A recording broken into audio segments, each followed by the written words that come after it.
Paper never refused ink. They can write what they like about you. We know what we're saying is true. We're not backing down. Someone trying to murder you. Everyone knew where I lived. The lads turning up at my door with a shotgun. Guns and me is one thing. Petrol, that don't discriminate. Every town, every city had problems.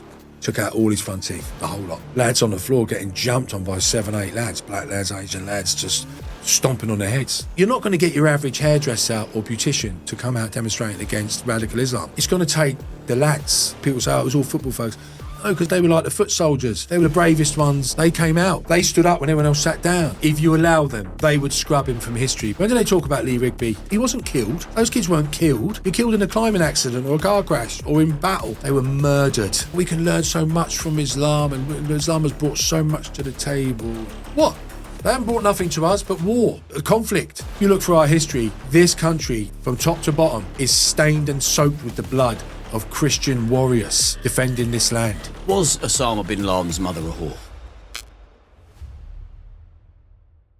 For the last year, I've been working with Ryan from 𝐿MT&x, and now they're sponsoring our channel so we can keep bringing you these conversations. 𝐿MT&x are the #1 mentoring program that teaches you e-commerce step by step where no previous experience is necessary. Whilst working with 𝐿MT&x, I've seen life-changing money be made and community members free up more time to spend with their families.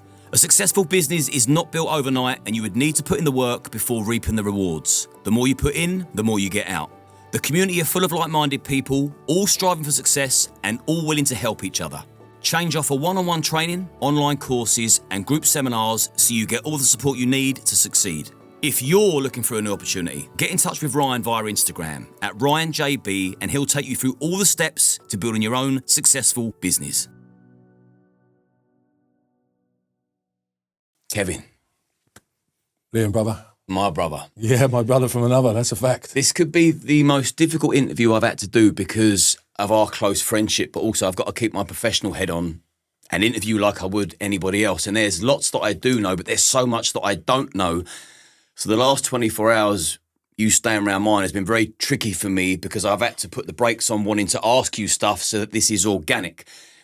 Now, you're the founder of the English Defence League. This is probably an interview that a lot of people would love to have had because Tommy's taken the reins and he's carried on doing what he's doing. And, I mean, you was a huge force back in the day. And over the years, you've sort of tapered off and done separate things, which we're going to unpack.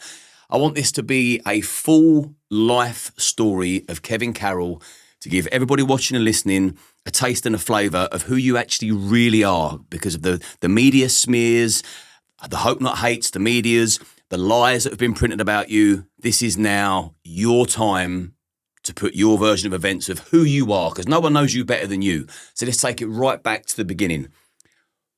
You're 56, 57? Yeah, 57 next month, yeah. So growing up in Luton, Luton's a very serious place. What was it like back then when you grew up? Luton itself was it was a fantastic town. It was great. There was only a population of like 55, 60,000, whereas now it's like 350. It's like a city population in a small town. It's like overcrowded. But growing up, you know, you're talking about the 70s and then into the 80s. It was the best place to grow up, you know, and the friendships and the madness, you know. There was only like 2 or 3 people that had cars around where my parents lived. You know, there was dogs walking about everywhere, mongrel dogs. You don't see none of that no more. It was just a different world, a different place. But it was like, for the childhood, it was great. You know, I was kind of feral, you know. I was like, bit off my head sort of thing. Yeah, what were you like? I was like stick in a dump. What were you like as a kid? Oh, I was bad. I was really bad. I used to, oh gosh, I would just, we were like latchkey kids, whatever you want to call them. We'd get thrown out of the house in the morning and we weren't allowed to come back until 5, 6 o'clock at night. So we just got up to whatever we got up to. I was a bit of a pyromaniac, so I used to like lighting fires. But near my mother's house, there's like a marshland. We called it the dumps. And it's got a preservation order on it now and all that sort of stuff. But back then, there was rubbish dumped over there, old cars, and we'd make all our dens there, you know. And I would sleep over there every weekend. But I wouldn't, everyone else had to ask their parents if they could camp out. We called it camping out. And I would just run down a back alley, open the back door. Mum, Dad, you know, I'm sleeping over the dumps tonight. I'll be back Sunday. They say, all right, don't be walking around the street getting up to mischief, you know. I said, yeah. I was gone. And we'd dig a massive hole in the dumps and put tarpaulin over it and line it with old carpet. And we'd camp out there with campfires and stuff. You know, it was proper 70s. How people's childhoods have changed now. Oh, you yeah. just don't see that no more. No. It's iPad, headset. Safe spaces. Yeah, communicating with people from inside your own room. Yeah. Not like that human interaction, which is so good for growth and development and people skills. Oh, mate, it was the best time. And even to this day, everything about the 70s was the best. You know, the music, I thought was the best. Still to this day is the best. The attitudes, the people. There was always somebody working on their car, on everybody's drive. If they had a car, it'd be up on the ramps at the weekends and they'd be working under the engine or underneath it. You know, everywhere you went, you could walk up the street and it was the same scene everywhere. And Luton was like, you know, it was quite a rough old. I lived on a big council estate, and it was quite a rough old place. You know, at the weekends, people would be outside the house scrapping on the front gardens with all like had too much to drink. They'd be screaming and ranting, and there'd be house parties and. Oh, good community though, wasn't it? It was great community. Oh, it was legendary. Everybody knew everybody. You knew all your neighbours, everybody. You'd get sent round. Like I was saying, you know, I'd have to run around like the neighbours to get 50p to put in the back of the TV, you know, with a big wind-up money box, you know, to buy the phone because we didn't have a phone. You know, no one had double glazing. It was all critical windows and all the water used to run down off the windows onto the old sill, and we'd have to put towels on it to soak it up, you know. We didn't have duvets, it was just blankets, and we'd have to fight in for my dad's top coat. You know, my big brother would get my dad's heavy coat because he was the big brother. We was on bunk beds. I was on the bottom bunk. Other brother was on his own bed. And I tell you, my big brother used to get my dad's coat, and I used to lie on the bottom bunk. I'd wait till he was asleep. And my dad's top heavy coat had like a silver shiny lining, silky lining. So I just put my hand up when I heard him asleep, and I'd pull the coat off, slide it off, and put it on me. Do you know what I mean? This little, the stuff he did. And what was the household like as well, the atmosphere? It was a madhouse, you know. It was the 70s, like 8 people in a house, you know. It's just like 3 boys, 3 girls, the madness, you know. I was the sort of wild one. When we say wild, how wild would you go? My brothers and sisters, you know, they're great, but they didn't sort of like get into bother, you know. I was the only one that brought the police to the door and stuff, you know. But I was a bit of a pyromaniac. We'd set fires everywhere. You know, we'd burn the cornfields down, and then the fire brigade would come, and we'd sit there watching them. They'd come up to us and say, "Yeah, mate, how come every time there's a fire in one of these fields, you're all sitting here watching?" I don't know, mate. I wonder what the fascination is with fire, because I know a lot of kids back in the day that was obsessed with fire. I mean, we've got a fire pit in my garden, which we're going to light up tonight, because even now, as like in our 40s and 50s, there's something therapeutic and relaxing about flames. Oh, it's just a hypnotic thing. I think most kids are sort of obsessed with campfires and... Not that I'm suggesting you were setting fires when you was a kid to relax. Yeah, but I think I was, though. So that's the problem. But, there's a few times the brigade and the police come to the door about it when I was a kid. Was you punchy? Was you a fighter when you was a kid? I was just a little red-headed tearaway. And I was, like, spent my whole school life like scrapping. I had a little brother, so I was always defending him, and all through infant school, junior school, and just into the mix. Well, this is a very big part of your personality, which anyone that knows you, I've never heard one bad word said about you. Nothing but love. How's Kev? Have you heard from Kev? And they're always lovely stories, and I soak them all up if we don't see each other from time to time. But you're Tommy Robinson's cousin. Yeah, So we're going to have, I mean, I'm sure a lot of, and you're the only person that can answer this. What was Tommy Robinson like as a kid? And what's the age difference between you? So I sort of first started interacting with Steve really when he was about 16. He was, because he's a trained, qualified aeronautical engineer, right? He was doing his like thing at Britannia. He's one smart puppy, you know? So I sort of interacted him first about 15. I was working up on Britannia doing a job on the flight training centre, and met up, chatted, introduced, and then we sort of like kept in touch sort of thing. But I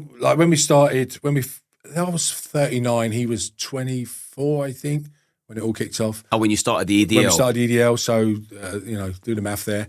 And there's about 12, 13, 14 years between us. So I had that little bit more maturity then. How come you didn't meet him until he was 16? Because my mum and dad don't drive, you know, they're both dubs, like, so a lot of the Irish didn't drive. So we never got about socially wise meeting. We had to walk. I had some relatives up Solway Road, Bristol Road, another estate adjacent to Untold. But See, I didn't know this. yeah, we didn't really get anywhere. And if we went into town, which is a 3-mile walk, my poor mum would have to drag 6 of us on foot and then get the shopping and then drag us back. Right. You know, God bless her. So what was Tommy like as a teenager then? He was pretty wild. He was very boisterous. You know, he was like really active and networking. And the thing with I call him Tom, I call him Steve sometimes. So I'm the same. I call him Tom, Tommy, Steve. Yes, I always chop and change. Yeah, and the same as that. Tom's got a very sort of addictive charisma.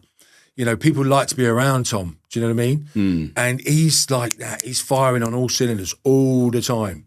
You know, the synapses is bang, bang, bang. And he's always making moves and getting things done and organising stuff. He was like a fantastic organiser, whether it was an away day for the football or going on a holiday or a stag do. He just saw everything out, and then everyone had to square up with him. But people love to be around him. Do you know what I mean? He's got such a likability factor, and people would want to, you know, they'd want to do things for him. They'd want to help him out. I'll do that for you, Tom. I'll do it, Steve. Then obviously, and 𝐿𝐮𝐬𝐫𝐞𝐿, he was known as then, right? Yeah. So, and he was very involved, influential in the football. You know, he knows all the football lads all over the country. So, and he was the main lad sort of at Luton. But he's got such a likability factor. He's contagious, isn't he? You can't help but love the bloke, can you? No. You know, you can't help it. So, and he's proper mischievous. You know, he was always up to something. You know, and it. Stop it! I can't say the half of it. But yeah, so I started interacting with him, and I was moving with another family member and a couple of other lads, but an older group. And then as we started sort of joining up in the town, you know, nights out or whatever, then we would end up going to do things together like football, and that was a big gelling agent of football. Yeah, I want to know more about that, the whole football scene. Well, he was the main lad of the whole football thing. So, and he, you know, he could pick up his phone and he could contact any football firm from anywhere in the country, like all the main lads. And they all loved him. And were you arranging fights with these other firms? Not me, mate. You know, I was there a lot of the times when it sort of went bandy. You know, you got to do what you got to do. But in some hairy situations, you know. But Steve was like, he was like the little general, you know. There were organised straighteners between firms, weren't there? Oh, yeah, That's like the whole point of the football firm scene back in the day, wasn't it? Yeah, but they would all still be great pals. Outside of football, if we went somewhere, it's, I'll phone up the lads, and he'd phone up lads, and all their lads would turn up, and we'd be in a pub and have a drink. But it's not football, so there's no problem. It's only on a day. It's like, you know, like it's kind of like a tribal thing where the lads pitch their best lads against their best lads on the day for a little bit of peacocking and chest sticking out and all that. But then after that, they're all best buddies. Any memorable stroke frightening moments you can remember for the football violent days? Oh, there's quite a few, to be fair, but I couldn't say. But this one sticks in my mind particularly. We were playing Wrexham away, and it was St George's Day. This is what sticks in my mind. And Wrexham were playing to stay up. Otherwise, if we beat them, they were getting relegated. So we all went to the Wrexham game. Anyway, we took a massive away force. It was like 4,500, I think, nearly 5,000 away fans. Last game of the season, St George's Day. It's a big day. So we get to Wrexham. We're in a car. There's 5 of us. We get in a car. Anyway, unbeknownst to us, we find a parking spot and we think, oh, this looks good. So we park up. We get out. We walk through the town centre and all that. We get to the game. Unbeknown to us, the entire Luton fans have been put in this other area on the other side of town. So we do the game, play the game, we beat them, they get relegated, they are not happy. They are not happy. And there's a thing about the Welsh lads, and you can say what you like. I mean, they're great lads. But there's something about the Welsh. They are like a breed apart. They are tough. You know, they are proper lads. So the game finishes, and I knew something was wrong because we walked out of the ground, and 4,500 people turned right. And I looked at lads, and we turned left. And I thought, hold on a minute, what's going on here? I said, lads, well, we're parked over this side. So, all right. The bell started going off in the air. We started walking towards the direction of the car, but we had to walk through the town centre. Of course, all the Wrexham lads are there. The whole of Wales is out. We had to walk the gauntlet, and we got run all over creation. All over creation, mate. This way, that way. I remember one of the lads, he ran into a shop and he bought 2 tins of dog food and he put them in a plastic bag and he came out and I said, what are you doing with that? And he said, in case we get jumped. And I said, you're going to swing 2 tins of dog food in a plastic bag? He went, yeah. He goes, that'll hurt. And I said, mate, the second you swing that bag, the bag is splitting and those dog food is going to the wind. And he went, well, I'm keeping it off. Oh, God. So anyway, we got run ragged everywhere. And the football intel copper at the time was a guy, PC Palmer. And we're getting run ragged everywhere. And there's a mob of like 500-600 lads coming towards us. And I thought, oh, no, here we go. And he pulls up in his car and he's sarcastically, yeah, he says, all right, lads. He says, you in a spot of bother? He said, no, we're all right, thanks. And he goes, oh, well, he said, if you need a lift or you need us to come and give you a hand or help you, we'll oblige, we can help you out. And one of the other lads says, mate, I'd rather get a shoeing. He says, on your way. So we had to walk past this mob, about 500 lads. I couldn't believe it. We walked past them. They just kept going. They were on a mission. They weren't after 5 lads. So we walked past and then we had to come back through the town centre. We got ready. We got to the car. We get back, get all the way home. We're in the pub. I'm having a pint. All of a sudden, this fella comes up to me and he's the biggest lad you've ever seen. I mean, talking like a barn door. He starts talking to me. He's a Welsh fella. And I'd just gone up to the DJ and said, can you put a shout out to the Luton for like a great game, victory, we done well on St. George's Day. Happy St. George's Day to everyone. And then I came back and he approached me and I thought, oh no. I thought he's the biggest man, but he turned out he was proper sound. Do you know what I mean? But he looked like he could eat. Yeah, he looked like he had 3 small children for breakfast. But there was loads and loads of stuff like that. So anyone that knows you will always. I mean, you're a big guy and you've got a very, very strong presence. I mean, your average person wouldn't look at you in a pub and think, I'll try my luck with him. But I know that you're normally the voice of reason. Many, many people that I know that know you have always said, Kev has always given me the best words of wisdom. He's given me advice that's kept me out of prison, saved my relationship, healed my broken heart, people that you've took under your wing. I won't give their names because they're not here to. But why do you think you didn't go in gung-ho all the time and you was the one that would sort of see the bigger picture and rein people in? Because it'd be so much easier to get swept up in the adrenaline and throw the punches and the kicks rather than say, I don't think those cans of dog food are going to work. Even those little words of wisdom. Yeah. I thought we'd have to be Gandalf to know that, you know what I mean? Yeah. So, what is it in you that makes you want to resolve things amicably and peacefully? I just think, look, I've never been one for starting aggro.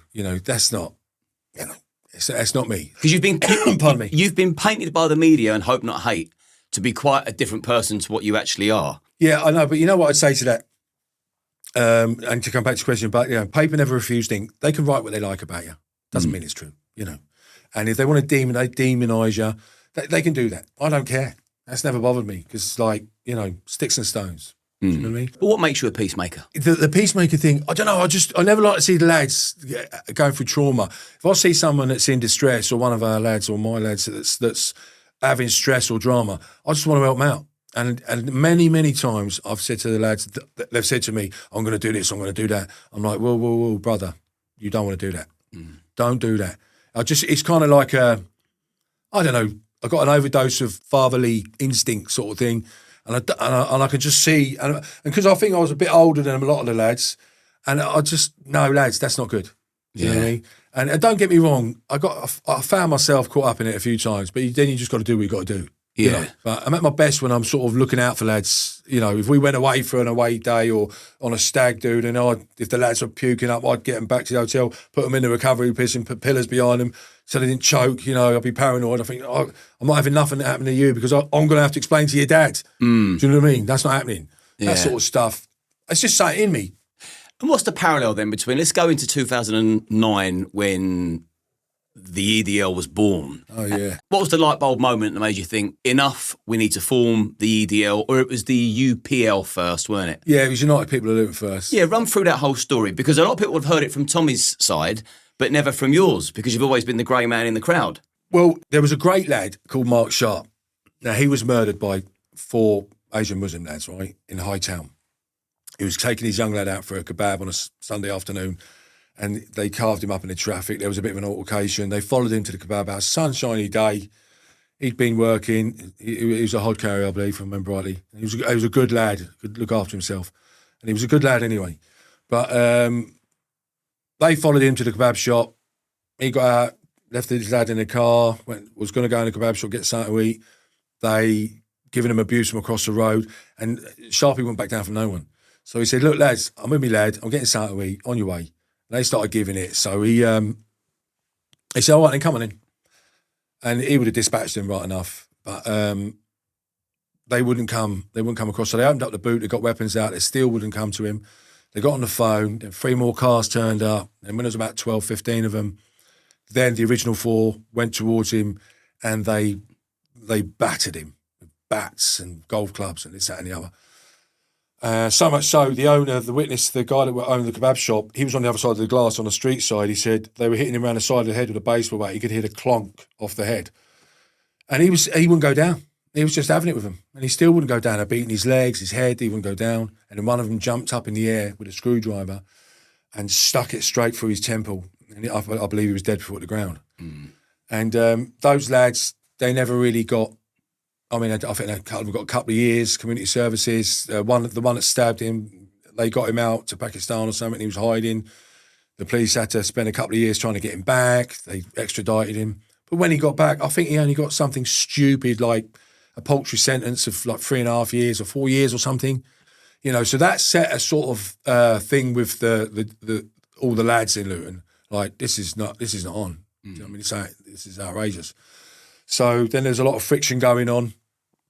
And then we sort of started the No Surrender to 𝐿-Qaeda thing when that all kicked off, and we'd have the T-shirts, and they were set up in the town centre giving out leaflets. What, 𝐿-Qaeda were leaflets? Yeah, there were all the pro-𝐿-Qaeda stuff and the pro-jihadi stuff. It was like, well, what are you doing? Why? So we challenged all that, and then we started the counter thing, the No Surrender to 𝐿-Qaeda, and then that went on, and then 2009 come. And this is the very nucleus, the embryo of what it started, yeah? So the Poachers, which is our hometown regiment, Bedfordshire Regiment, they were out in Iraq, they were doing the tours. The previous tour, they lost 9 lads. This tour, the recent tour, they lost 3 lads, 2 lads from Luton. And one of the lads lived up by me, Scott Mugridge, 23-year-old lad, good lad, well liked. He was killed on his tour. So unbeknown to me, they were having a homecoming parade. So I was at home one night and I was sitting there and I picked up the paper, and on page like 7 and a little column this big, I was reading it. It was about 10 o'clock at night. I was reading it and it said, Poachers homecoming parade coming through Luton on a return of a tour from Iraq. So I thought, what? I didn't know about that. And this was on a Tuesday. And I thought, now surely that'd be on a Saturday, you know, when the whole town could turn out to welcome him, you know. So I'm reading it and I thought, well, I'm going to that. So I was self-employed carpenter, so I thought, I'm taking the day off. So I called Steve straight away. And I said, Steve, look, the lads are coming over from a tour. They're going to march through Luton.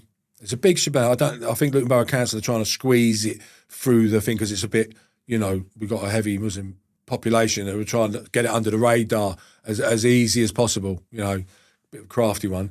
So I thought, no. So I told this to Steve. He said, well, what are you saying? I said, well, I'm going down there. He said, what for? And I said, well, the lads are coming home. Scott's like being killed on that tour. I said, and if them lot turn up and start doing anything, I'm going to be there. I'm going to get into them. So he said, oh, do you think they'll turn up? I said, well, I don't know. I think there's a highly probable. Do you think they're going to allow an entire regiment to march through their town centre after a tour in Iraq? I don't think so. He said, oh, I'll come with you. I said, right, sound. He said, I'll meet you at the tanning shop 10 o'clock tomorrow morning. So I met him there in the morning. We went down. I brought my camera. We're doing bits and bobs. We're looking at everything. It's a good turnout. It's a great thing to see. All the old veterans were raising the colours. There's a big long line of them. Oh, it's a magical thing to see. I was taking photos. You can see all the bomb dogs sniffing people's backsides, you know, behind the crowds with their earpieces in, with the long coats on. So they were obviously like taking precautions. And then a police officer come up to us and says, what are you doing, lads? Taking photos. I said, what? There was hundreds of people taking photos. And I stood on a bench and I was taking photos of all the old veterans. He said, yeah, why are you taking photos? I said, because it's our veterans, I'm taking photos. Why shouldn't I be taking photos? He goes, well, why? I said, mate, I don't know where you come from this. Look, there's people taking He goes, you're taking pictures of police officers. I said, no, I'm not. I said, mate, bruv, how am I supposed to take a photo? There's a copper every 5 feet in a high luminous jacket. How am I supposed to take a photo without getting a police officer in it? And I said, why are you not asking all them people and all them people? Yeah, I just thought, oh, mate, and there was a funny old atmosphere on the day. We had a few incidents like that. Then we marched up. I said, Steve, they're coming through. So we marched up. We walked up to the end of the street, and then they paraded. They came down. Oh, mate, it was just, what a great sight to see. All marching through in their rows. It's a famous bit of footage, I think. You know, the local news uses it as part of a caption on their news. They come marching through. They march right through the town. We followed them, and I'm filming. They start going up past the town hall, and I'm filming them going up on my camera, and I can hear a load of shouting and roaring, and I'm looking through the camera, and I can see a lot of white things. I'm thinking, what's going on up there? And I heard a shout. So I dropped the camera and I zoomed in on it and I thought, they're there. So I shouted, Steve. I said, Steve, quick, they're up the top. So we ran to the top of the hill where there was a big group of them. And there was all banners, baby killers, child murderers, all this, rapists. They were spitting at the soldiers. And I believe Scott Muggeridge's mum was there and she was trying to shield them from them, you know, obviously feeling this is her son's regiment. So I've sort of got behind there and then we've got into them and there's Bargy. And there was one old boy he only had one arm and it was pinned in his grey jacket and he was getting into him and he got knocked over. So it was just a big load of drama. There was a West Indian lady screaming at them and it was just like, it was outrage. So that all transpired and then they got marched down into the town and there was a load of grief down in the town centre. And funny enough, there was a lad, one of the lads, he ran into the Marks and Spencers or wherever it was, got a load of bacon, went on the roof and he was throwing bacon down on top of him, which I don't condone. But there was just some mad stuff going on, brother. It was some mad stuff. So it all finished. We all went home. Next thing you know, I'm getting nicked for it. Because I was singing, we were all singing songs out of like, you know, she's a whore, Osama bin Laden's mother is a whore and all that. I actually got nicked for singing that song. Right? Osama bin Laden's mother is a whore. Is a whore. So they had me on film. So when I got called into the police station for the interview, I'm sitting there. So they're sitting there, they've got this laptop and they spin it around and they're showing me on the footage and they're saying, is that you? And I said, yeah. And they said, can you see what you're doing? I said, yeah, I'm just mooching about. They said, can you see what you're saying? I said, I can't hear what I'm saying. So they turned up the volume. And I said, oh, look, you want to know what I was saying? I said, well, I was calling them fucking wankers. And I was singing Osama bin Laden's mother is a whore. Put my hands up to it. I don't care. Was Osama bin Laden's mother a whore? Well, this was the issue. This is what I said to him. So halfway through the interview, they says to me, I'm sitting there. I said, so I'm being arrested for that and charged. She said, well, you know, it's a crime. And I said, so I sort of sitting there, it's quite my solicitor was sitting there. I said, whoa. Hold on a minute here. Everybody just stop. My brief's looking at me like, what? The two coppers, a woman and a fella. They're like, what? I said, hold on a minute. Just stop. She ain't made a complaint, has she? I said, because if she has, she can fuck off. I don't give a fuck. Do you know what I mean? I said, I haven't got a problem with her. It's a bastard of a son. And they burst out laughing. They were, you know what, my brief was laughing. They were laughing. Well, they had to read that out in court. Oh, it went to court? Yeah, I got done for it. I'd never had a criminal record up until that time. So they read that out in court and the whole journalist section burst out laughing. Everyone in the court was laughing. Because if she has, I haven't got a problem with her. It's her bastard of a son. So the prosecution had to read it out loud. And then the judge was like, order. You know, everyone was killing themselves. It was a funny moment, you know. And I've got that on tape because I got a copy of the interview. Was this before the UPL? Yeah, so from that, we went home and I said, we can't have this. We got to do something about it. Let's do a protest. We'd never done a protest before. You know, I'm just a chippy. I'm just a carpenter from Luton. So we said, stuff it, we'll do it. So Steve said, look, I'll sort out the leaflets. I'll get them all printed out. I've got a mate in a printing company. He goes, you sort out the banners. And I said, what are we going to call ourselves? He goes, oh, you sort it out, Kev. You know, it's something he always does. Oh, yeah, Kev, you sort it out. Oh, gosh, right. So I went to B&Q and I bought a load of banners. Bought a load of white-faced hardboard sheets, cut them in half so they were so big, 2 foot. Load of timber, planed them up with my little block plane, took the arrows off so people didn't get splinters, you know what I mean? So nailed into things. I bought a red and black marker set with big, thick ends on them, like 1.5 inches wide. So I'm in the front room now with all these cut up in the house. The wife's in there. And I'm in the front room with these boards everywhere, and I'm trying to think of a name, what we're going to call ourselves. And I'm sitting there for ages, and it's just evading me. I'm thinking, well, who are we? We're the people of Luton, you know, and then we're united, you know, and all that. And I thought, and it just came to me, United People of Luton. I said, bing, that's it, UPL. So once I had that, then I just started doing the slogans and the banners and UPL, and Margaret Moran, who was the local MP, she was bent as an iron bob note, she was corrupt. And I knew it. So I done 3 or 4 banners with Margaret Moran is corrupt. How tempting was it to make one with Osama bin Laden's mother's a whore on it? Yeah, I know. Yeah. Yeah, there was a few choice things I could have put, but I thought, no, let's just keep it to the point. Let's get professional. Yeah, let's keep the issue, you know. So I made all these banners and the name and all that, and then we had the first demo. And it was a scary thing, you know. It was like we didn't really know what we were doing. We just put it out there and see. We don't know who was going to turn up. Well, it ended up mobbed. They had mounted police, horse, the police and all that. So the police were being hostile. They were being like robust, extremely robust. And then there was one particular officer on a horse who was particularly aggressive, right? But we wanted to get to the town hall to get the banners up, which we did, but the horses were there. And there was a young lad there. I've got to tell you this. There was a young lad there called Craig, a young mixed race lad. He was only very small, about 5'5". He ran. I was standing outside of McDonald's. He ran underneath the horse, and I knew through the missus having horses and stuff, don't go underneath the horse. That's dangerous. Right? So he's running under the horse. The horse was already on like alert. So he's run under the horse, and as he's come out under the horse, it was a female officer. She had a nightstick, you know, the truncheons, and she's just whipped it down, full swing, and it's hit Craig straight in the teeth. And I was standing like 20 feet away from him, and it was like someone dropped a china teapot on the floor. His enamel, the sound of the stick hitting his enamel, took out all his front teeth, the whole lot. And he went into shock. And I was like, "Oh, Craig, what are you doing?" So there was loads of little incidents like that. So the demo, it sort of went well. It ended up it started a bit chaotic, things like that happening. But then we massed outside the town hall. All the banners are up. And then the lads had the Margaret Moran is corrupt banners up.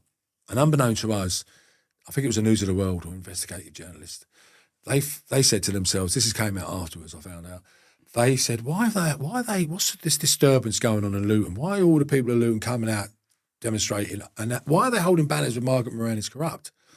So they, unbeknown to us, they started digging into her. Then they exposed her that she was corrupt and she was filtering money off and all this sort of stuff. So she got taken off the MP ship. She got taken to court, prosecuted. She never went to jail. She was a very glamorous woman. Very glamorous woman. If I'm going off on a tangent here, bruv, it's just part of the roll thing. with it. She was a very glamorous woman, big hair, makeup, clothes, you know. When she went to court, when she turned out of court, I remember looking at her thinking she was in a grey JB tracksuit, cotton tracksuit and top and bottoms, pair of slippers, long straightened hair she dyed it snow white, and she was on a Zimmer frame. And I remember thinking to myself, you don't look like that. She went into court and she got away with going to prison because their judge said she was far too unwell to go to prison. Too vulnerable. Vulnerable, so she got off. Anyway, so that was... that's your first demo? That was the first demo, and it was like, it had a big impact. Did you feel responsible at the time that you've got to manage this crowd that you've put together? 100%. That's huge pressure. Oh, desperately didn't want like any aggro violence. Because movements like that are always going to attract live wires that you can't control. Yep, 100%. I mean, this was still in-house. This was still localish. This was localised. So it hadn't blown up into the EDL yet. So this was just Lutonians. So that went like as it did. Then we thought we'd do another one. So we done another one. And that was like 6 times the size. So, but that ended up going proper bandy. Right. And police didn't know how to handle it. There was masses of lads running all over the town and up the main drag towards like the Muslim Islamic area. There was sort of the police, it was panic stations for them. And that really went bandy, but that made big news. But what happened as a result of that, it went out on the internet across the whole country. And then all the lads from all over the country were like, we want some of that. Right. We want some of that because we got big problems. We got big problems. We want some of that. And what was the overall UPL purpose? Just to vent, really, because I'm sort of going off track here on the UPL to the EDL. Yeah. And the Scott Muggeridge thing was the beginning of the EDL, so I'm sort of backtracking. Because the EDL was, I mean, again, because I wasn't about in the EDL days, despite what people think, but EDL was predominantly an anti-radical Muslim movement. Yes. So was the UPL the same? Or not yet? Not yet. It was. There were some issues, but it was a big culmination of stuff that we were just not happy about. So we had a demo just to back. If there was the extremists on the streets dishing out literature, stuff like that, we weren't happy about that. The way that we were being sort of two-tier policed, if you like, two-tier treated by the council, by the government. You know, we felt aggrieved about a multitude of issues. So it's taken 20 years for the mainstream to even admit. Brother, I'm telling you, they were in denial. We knew this stuff, you know. And when I say that, you could get into a bit of bother with some Asian lads. The police would come, and even though the Asian lads instigated it and gave the lads a shoeing or something, they'd be just jogged on, and you'd be getting nicked, and you were the victim. There was so many things that were wrong. I'm not knocking the Beds Police because Beds Police have been fantastic. You know what I mean? They're great lads and lasses. They've been great with me. But there was just issues, you know, it's just deeply ingrained into the Lutonian way of life that people weren't happy about.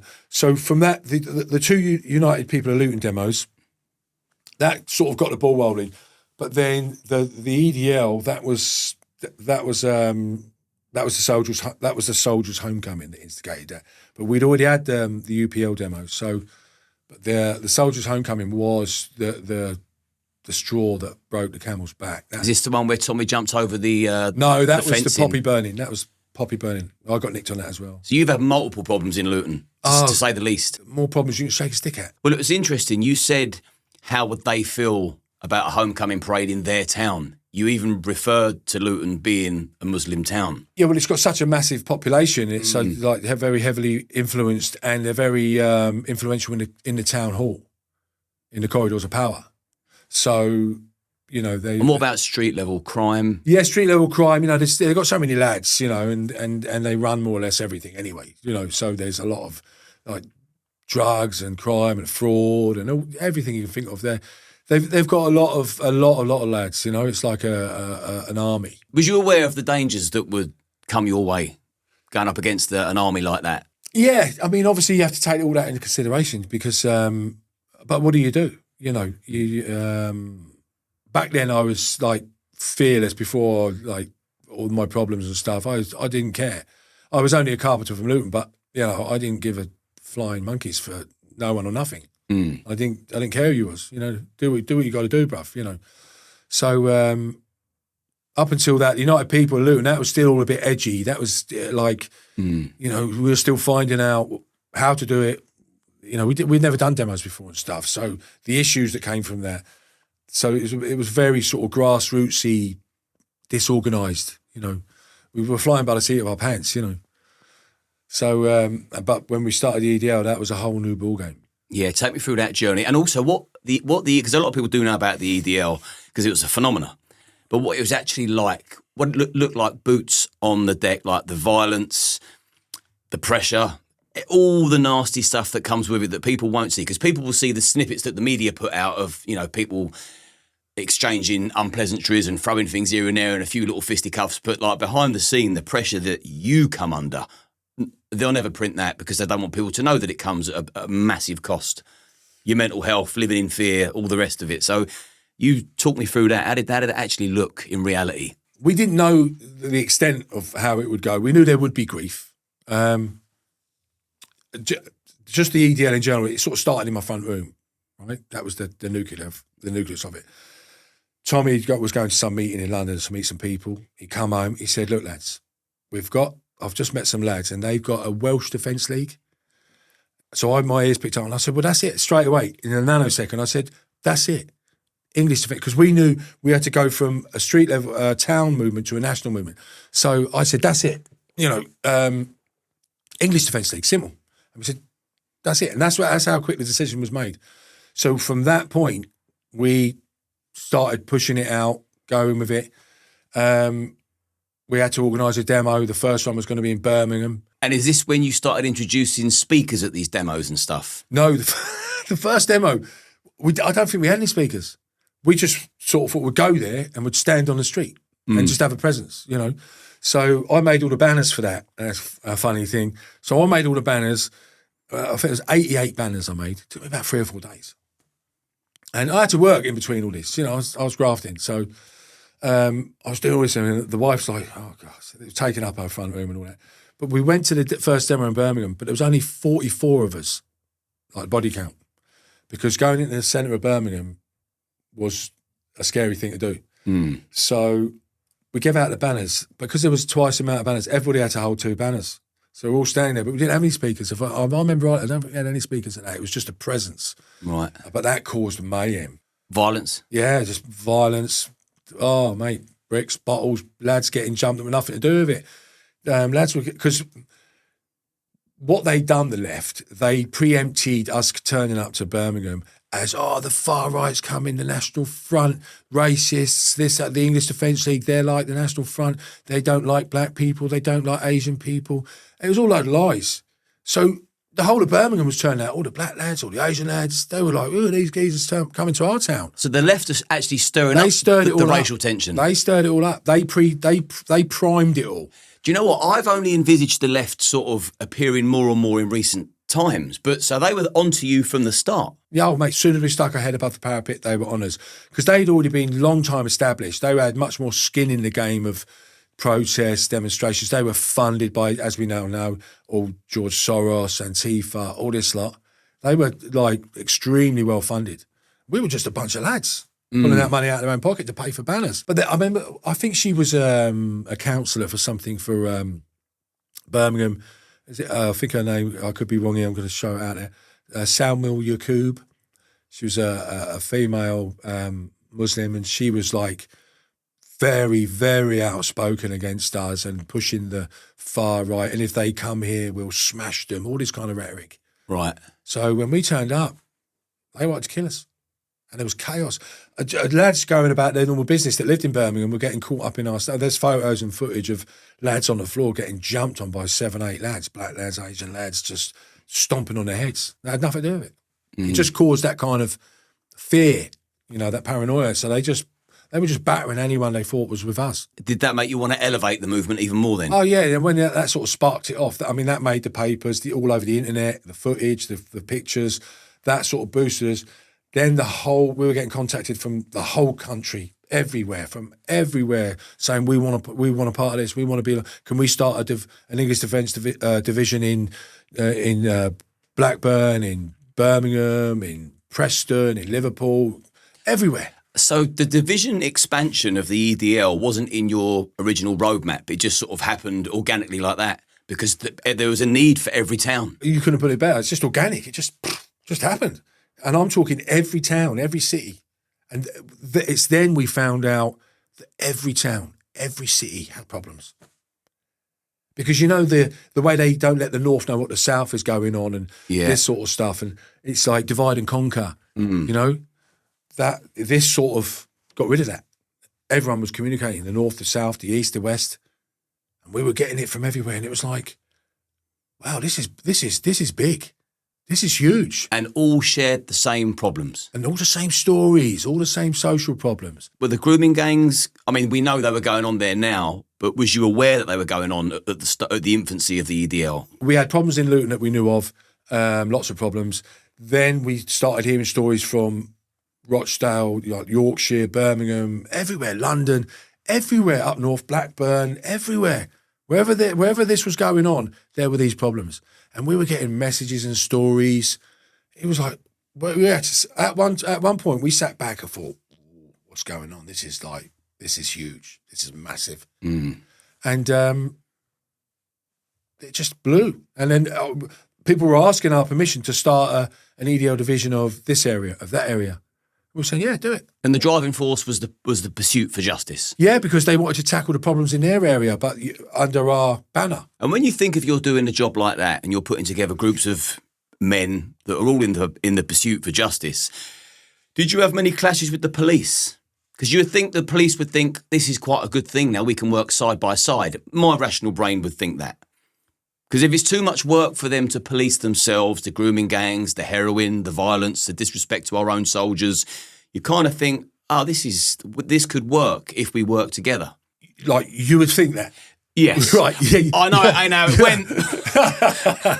I'm trying to give the police a squeeze here. Yeah. And listen, let me just put it out there, because I've got a lot of time for the police, yeah? Because without them, we're nothing. As a society, we need them, yeah? And the only reason you can tuck your kids in bed at night is because the police are out there. If there was no police, you'd have to barricade your house every night.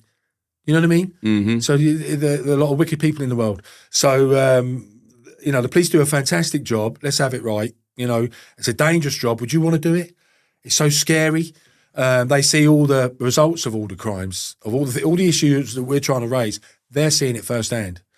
But what their own personal feelings might add, because Bedfordshire Police, Kempston Police, all the police that I've dealt with, fantastic, unbelievable, so good with me, fair-handed.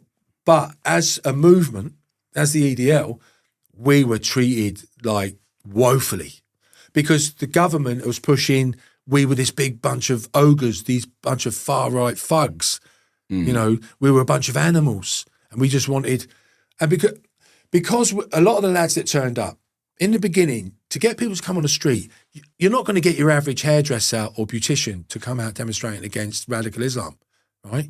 It's going to take the lads, so football lads were the first and front and centre people to join. So they were the only ones with the minerals to actually stand on the street, and if it came to it, to have it out. Do you know what I mean? So they were game. So that's why people say, it was all football folks. No, because they were the first lads. They were like the foot soldiers. They were the bravest ones of all. They came out. They stood up when everyone else sat down and was hiding behind the front doors. So you can't knock them for that. So from that point of view, but I think the police, and because some of the lads had have a few beers and there was a bit of argy-bargy, and the police probably wanted to let off a bit of steam, I would imagine, they policed us extremely robustly, to say the least, and the dogs and everything. So batons. How did that whole thing actually impact your life outside of days where you're protesting? Because I hope not hate the media and the police, all of them considering you and projecting you as ogres, hateful, thugs. Knowing what I know that you're not that at all. I know that you come from a place of love, but that's not what the general public would read unless they was part of the movement. So how did that actually, how did that impact your life? Do you know what it felt like? And it was. I mean, it didn't just feel like it. It was. And Tom can testify to this as well, yeah? It felt like it was me and Tom, us, the movement, but particularly me and Tommy, against the world. Because the media, the newspapers, the internet, the government, the police, the left, mate, we were getting it from everywhere. So, but we just said, nah, we're not backing down. What do you think they were scared of? Because normally when people lie about other people, they're scared of something. Do you know what our best defence was? It was like it was our biggest shield. It was our biggest weapon, right? And our defence at the same time. We were speaking the truth. We weren't lying. Everything we were saying was true. People might not like the truth, but the truth don't really give a shit, does it? It's the truth nonetheless. You can kid yourself as long as you like that the truth is a lie, yeah? You can say, oh, no. But it's still the truth. It remains the truth. And we just stuck to that. We sort of had that thing in our head. Well, they can say what they like. We know what we're saying is true. So we'll just keep pushing forward. Do you know what I mean? And we'll break through eventually, hopefully. But it was so, so difficult. When the world is on you, and you're getting harassed and you're getting nicked. We were getting nicked. I was on 4 or 5 different sets of different bails. We were getting nicked every other week. What for? Everything and anything, like just driving a car. You get pulled over, you're getting the hard time.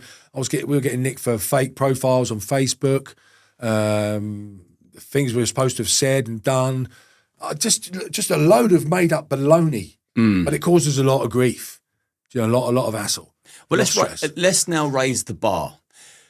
to like the real serious attacks you come under, multiple death threats, genuine attempts on your life, which you can put that on record now, exactly what happened, and what spills out off the back of someone trying to murder you. I mean, that affects the family life. So tell me about the attacks that you come under personally. It's on top. You know, everywhere you go, it's on top. And then I didn't really give a stuff. I was like proud as punch because it was my baby, yeah? It was my baby, mine and Tommy's baby. You know, it started in my front room. We built it, we grew it, and I'd wear the T-shirts everywhere. I didn't give a stuff. So, but with that, and because I lived in Farley Hill in Luton on the estate, and I was on the main drag, everyone knew where I lived. I was a sitting duck. But I just thought, stuff you know, here's what it is. But then obviously the missus, the wife and the kids, they like, you've got to be mindful of them.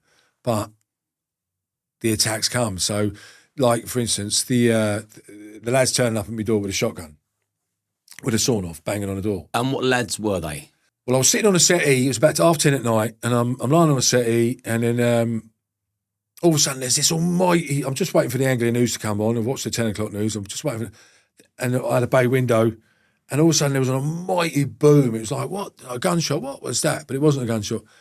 It turns out it was a monoblock paving block, right? They'd tried to throw it over the reed rush in the garden and hit the window to get me to come running to the front door, rip open the front door.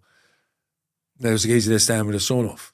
Are these Muslim lads? It ended up a black lad and a Muslim lad and an Asian lad. But this boom, this crash, I thought what? But I'd already been clued up, and I'd lost a mate who was shot looking out of his bedroom window. He took both barrels in the face. So I knew not to answer the door, right?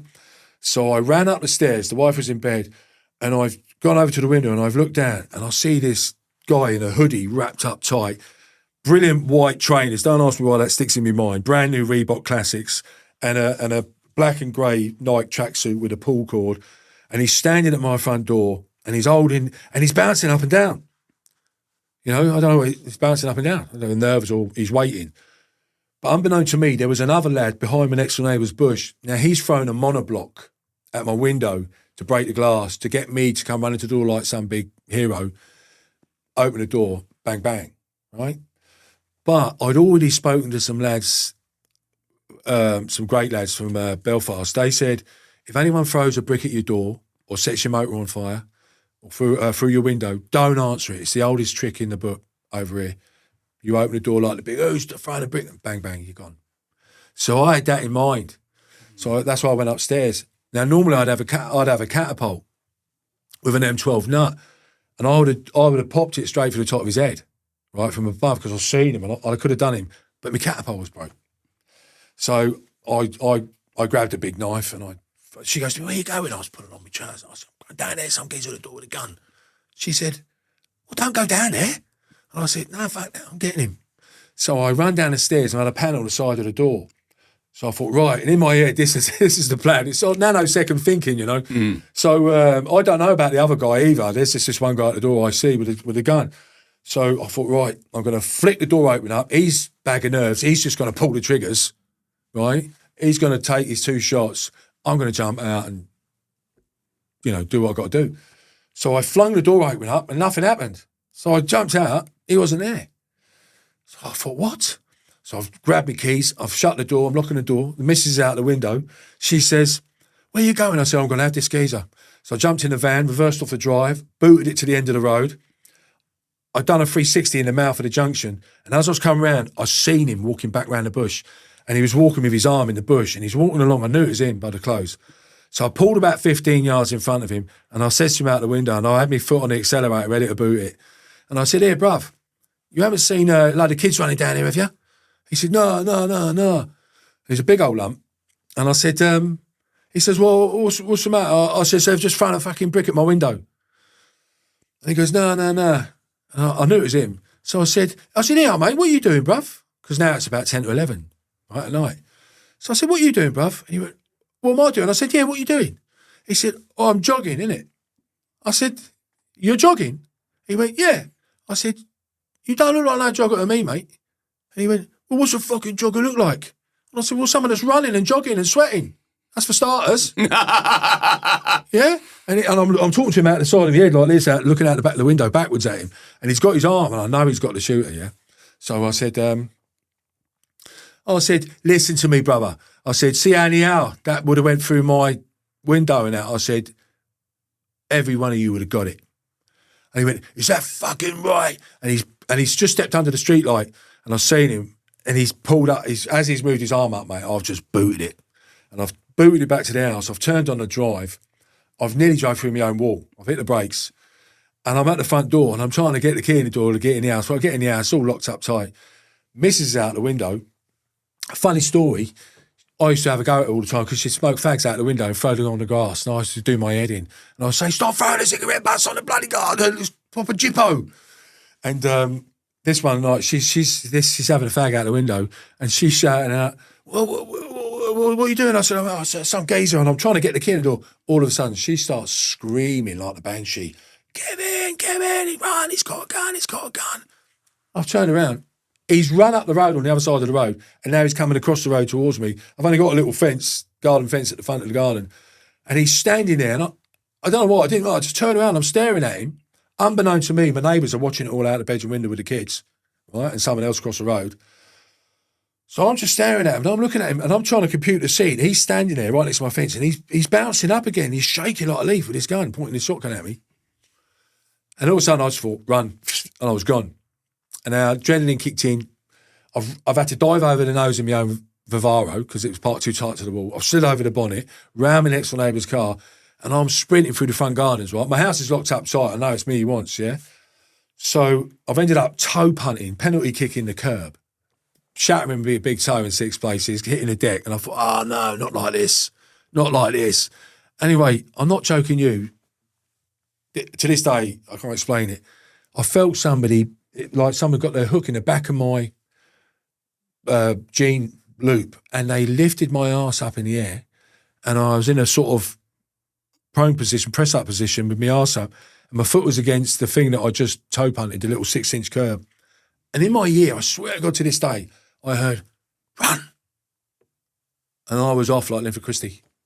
And I was gone. I ran to the Parrot pub, and then I was calling the old Bill while I was trying to get there, and I was swearing down the phone to the woman on the call.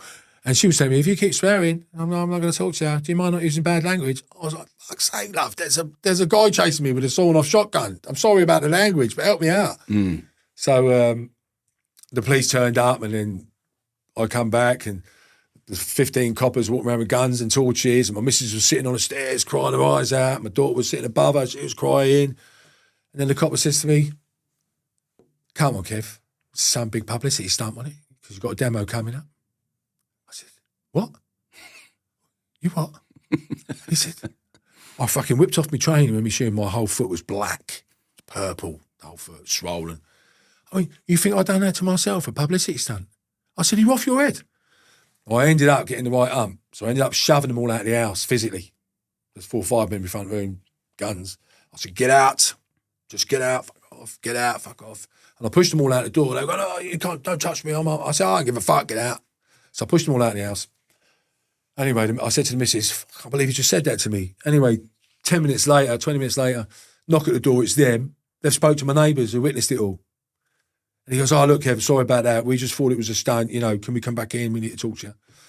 And then we had to get out of the house, safe house for a couple of days, then come back. They put my missus and kid up in a hotel. I had to take the 5 dogs in the 𝐿. They wouldn't let me take my van. I had 5 dogs at the time.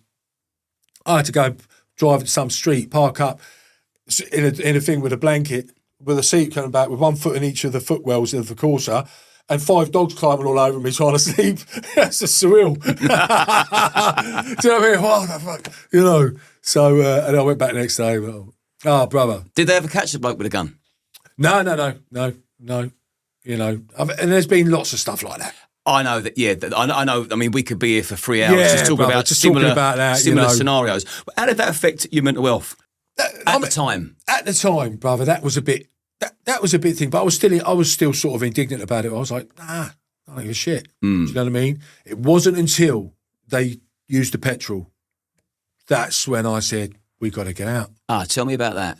Well, after that incident, they put a panic button in and a firebox on the back of the door and all that, the letterbox, so all this sort of stuff. But what they did was they put a couple of cameras in.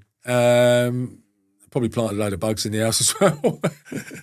You know, as you would do if you was them. But I'm lying in the bed one night and it's asleep. I'm lying there. It's about 1 o'clock in the morning.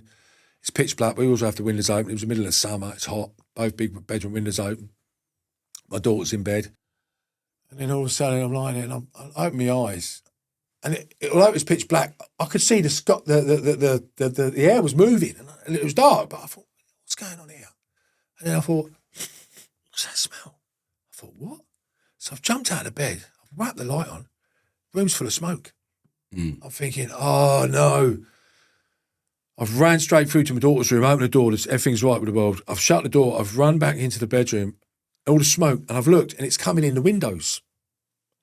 So Mrs. is up now, she's freaking out. I've looked down, all the smoke is blowing round and in. So I've thrown my dressing gown on, I've run downstairs, and I had loads of fire extinguishers in the house, because that's how I had to live. I had 2 fire extinguishers on the landing, 2 in the hallway, 2 in the front room, 2 in the kitchen, the bedrooms. You know, my missus hated the sight of them. Trust me. But I've run downstairs, and in my head, right, I think I saw the smoke coming round from the side. I thought it must be next door neighbour, Brian. He liked to drink. I thought he fell asleep and burnt the house down. So I've come out, I've opened the front door and I've got a fire extinguisher in each hand, my dressing gown. I'm running out the door, car pulls up. It's my next door neighbour, Dominic, the son. He's a young lad. He's had a few drinks. I said, Dominic, quick, I think your house is on fire. The old man's fell asleep. He went, Kev, it's your van. I went, what? And I've gone round the corner. My van is ablaze. My Vivaro's just up. Fuck, so we've got extinguishers. We put it all out. Next day, we looked on the CCTV footage. About 20 to 1, quarter to 1, 2 cars pulled up outside my house. Lights off. Geezer got out the back. Opened the boot. Got a gallon of petrol. Gone up, he's all wrapped up. The old scarves and all that. He's gone up to my front door. Now, this is uncanny, because the day before, I'd screwed up my letterbox with 4 4-inch screws and a block of 4x2. And I had a firebox on the back as well. But this is the day before. So he's gone up to the door and he's got the gallon of petrol, he's put the nozzle on, and he's standing at the door. These 2 cars are sitting there. He's trying to pull up the letterbox. I'm sitting there watching it with the coppers. Next day, what? And he can't get it. And he's gesturing back to the cars. They're going, and he's trying to pull it and he can't get it. Well, I've got it screwed solid. Do you know what I mean? We wouldn't be here now. He'd have lit up the house. But this was part of there was 23 petrol bombings in Luton. And it turned out it was them. And they were spraying EDL on the houses and buildings, trying to give us the blame. But it turns out it was them. They got caught half a dozen times on camera. But so he's trying to get the letterbox open. He can't do it. So then one of them points out the window to the van. So he goes to my van and he pours the gallon of petrol on the 4 tyres and lights it up. And they get back in the cars and they go. Because the car was parked right next to the house, the van. So when that went up, they would have just torched the whole roof of the lot. So after that, I thought... That's your whole family at risk. Brother, can't... Guns and me is one thing. That's a specific targeting. But I thought petrol. I don't care. That don't discriminate. Don't burn my daughter alive and burn my wife alive. Do you know what I mean? You know, you had 4 terrorists come when they were going to bomb one of your demos. Oh, 6 of them, yeah. Oh, sorry, 6 of them, yeah. Yeah, brother, yeah. So what was more concerning, the fact someone was trying to burn your house down with your family in it, or the fact you had 6 terrorists come to bomb the entire demo? Because that's heavy too. Oh, that was really heavy, brother. We had to go to Old Bailey for that. That was deep. That was heavy. But that was convictions and... Oh, yeah, they lifed off everything. With the petrol, but it was escalating. It was getting more and more serious. So, but that was, as we were growing, become more influential. Because you got to remember, we went global. There was a German Defence League, a Russian Defence League, a USA Defence League, French Defence League. They were everywhere. Danish Defence League. They were all over. It's like global. Australian. It's nuts. But so we were becoming more and more sort of a bigger thing. So the violence and the reaction to it was getting bigger. The petrol was one thing. That was personal. That was trying to do me. Right? But it would have took my family. So that was really, I took that personal because of my kids and my missus, yeah. But the bombing thing, that was Next level. different gravy, bruv. Different gravy. That was like proper, full-on terrorism. They, and you know, it's uncanny. It's just the whole story is uncanny. The night before, it's funny, but I'd climbed, me, Tommy, and this lad that was filming, I'd hired a triple extension ladder and I'd got 2 George Cross flags, EDL flags, because it was Armed Forces Day next day. Right. And we had little bits on to support our troops and Armed Forces Day and EDL. And I'd got 2 broomsticks and some cable ties and made 2 flagpoles. And in Luton, there's a flyover that goes right across, right in front of the Islamic area, the Muslim area, yeah? And there's this massive green dome, like a dome of a mosque. I mean, that's why the council put it there, is to signify you're now entering their area, sort of thing. But it's a green metal frame, and it comes right down to the ground. It's way up. So the idea was, I said, look, what we'll do is Armed Forces Day morning, we've got a demo the next day in Dewsbury. What we'll do is we'll get ladders, we'll climb up on top of this green dome. I will, Muggins here, and I'll tie these 2 flags like that, and they won't get entangled because I put them in loops on the cable ties. So in the morning, when everyone wakes up on Armed Forces Day, on this dome are these 2 EDL flags, St George's Cross flags with EDL and Armed Forces and all that. So we done that, bruv. It was the funniest thing. We were on this flyover. We're carrying this ladder. This ladder's huge. It weighs a ton. It's like 3-4 extensions. So we're carrying it at 2 o'clock in the morning, sneaking out up Cardigan Street onto this flyover. We get underneath this dome. The cameraman's there. He's filming it. I've put the ladder up right, and the ladder's dead straight up to the dome. So Tommy's at the bottom holding the ladder. He's going, I've got it. I was going, make sure you have. I'm going up it, right? And it's dead straight, and I'm going all over, and I've got these things over my shoulder, and I climb out through this dome, and it's got like a big finial on the top, and I'm up there, and I'm trying to tie these 2 broomstick handles, flagpoles onto this dome, and the ladder's going all over the place, and I'm like, Tom, for fuck's sake, hold that thing. He goes, I'm holding it. This other lad's filming all this, right? And I was like, hold it still. And what I realised was, it was nothing to do with him. The dome, the whole thing was moving back and forth like that. The whole massive dome, because it was on these like 3 legs that went down into the roundabout below the flyover. I was like, oh, mate. Anyway, I heard a car, so I turned around. I saw a police car. This is gospel true story, brother. The police car, it started coming down the hill straight towards from the police station. I said, lads, don't move. I said, it's old Bill. Don't move. So I'm standing at the top of this ladder in this dome, right? And as you come down the hill, this thing's right in front of you. There's the flyover. You've got to go underneath it and round it and down the road. So there's this massive dome. And I'm up on this ladder. The police car's coming. I was thinking, please, God, no, don't. Just keep going, keep driving. They come underneath us, drove around, straight off, not a whisper. It was like, oh, you can make this up. Hurry up. I said, right. So I tied these things, got down, went back took the ladders, went back home. Tom had something to do the next day. He couldn't go to this demo. And it's now 2:30, 3 in the morning. So he couldn't go to the demo. So I went up on my own, and I was going to do the speeches myself. But unbeknown to us, there was 6 lads in a people carrier driving towards the demo in Dewsbury from Birmingham with an IED in the boot, right? Big nail bomb, big old boy. 2 sawn-off shotguns, load of shells, machetes, knives, axes, and a letter to the Queen. It was a letter to the Queen calling for abdication, execution, and for them to fly the black flag over Buckingham Palace and all that. So, oh, bro, we've got to hear this. This is mad, right? So, but en route to the demo, the police pull them over. They were going the other way, but the ANPR picked them up. This is what they say. They pulled them over and they said, yeah, lads, where are you going? I said, oh, we're just going to on our way to Dewsbury.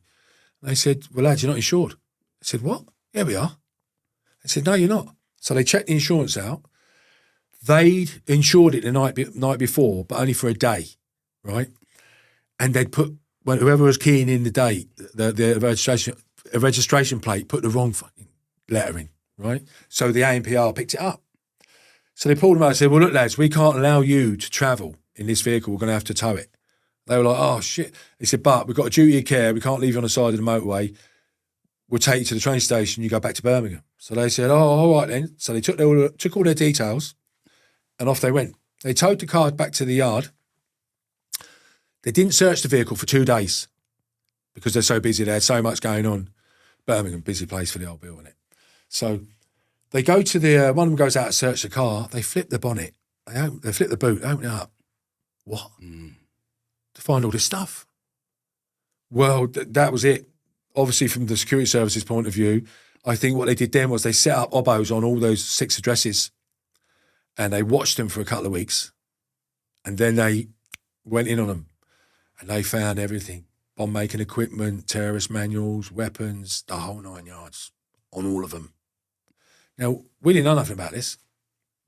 I'm at the demo, giving a speech and all that, chatting away. Tommy's doing what he's doing.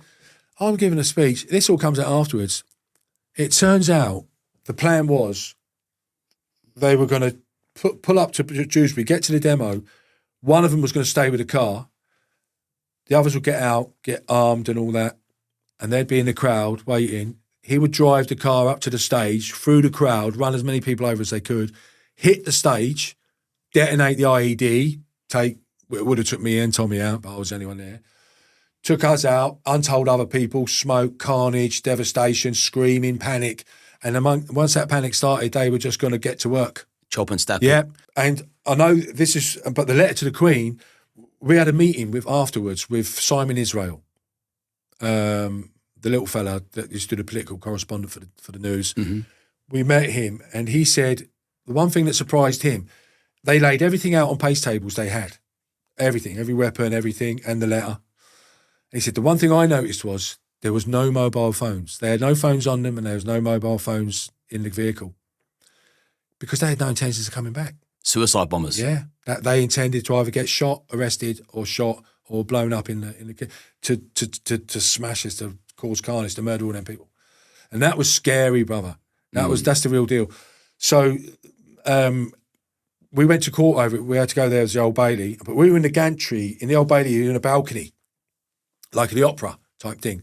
We're looking down and we're covered, we're surrounded by all their family and relatives. There's 6 of them in the dock. And the judge is on the right. They're all in the dock, in behind the glass dock.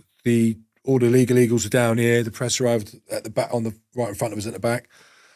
So we're sitting there, got a bit frosty with the relatives and the family, with me and Tommy in the box and outside a few times. But I've never been in a more intimidating building. Never in my life I've been in a more intimidating building than the Old Bailey. Right. In that court, that is so intimidating. Like, they're different gravy. All the guards in there, they're huge. They are the biggest lads, right? And they said to us, right, you've got to sit in the dock, keep your hands on your legs at all time, no shouting out, no talking, no moving your hands, no pointing. And then when they come in, they sat next to us, on each side of us. Not with all the family and the relatives, just me and Tommy. So I thought, that was a bit off. So we just sat there, and then during the interval, we had a bit of a frosty one with the relatives outside and on the stairwell. That got a bit lively. And of the jihadists? Yeah, their family members, yeah. Okay. They kept doing this to us in the balcony, turning around, looking at us, going, all that, and you're dead, and trying to give us a big one, you know. But they never got thrown out. But I think if we'd have done that to them, we'd have been ousted. You know? So anyway, this all went on. Anyway, they were getting done and reading out the charges, and like, it was mad, bruv. Did you get to see all 6 of them? Yeah, they're all in the dock. We're sitting in the balcony looking at them and the judge. And we're sitting there and they're reading out all their charges for each and everyone. They range from like 24 to 50 or whatever. And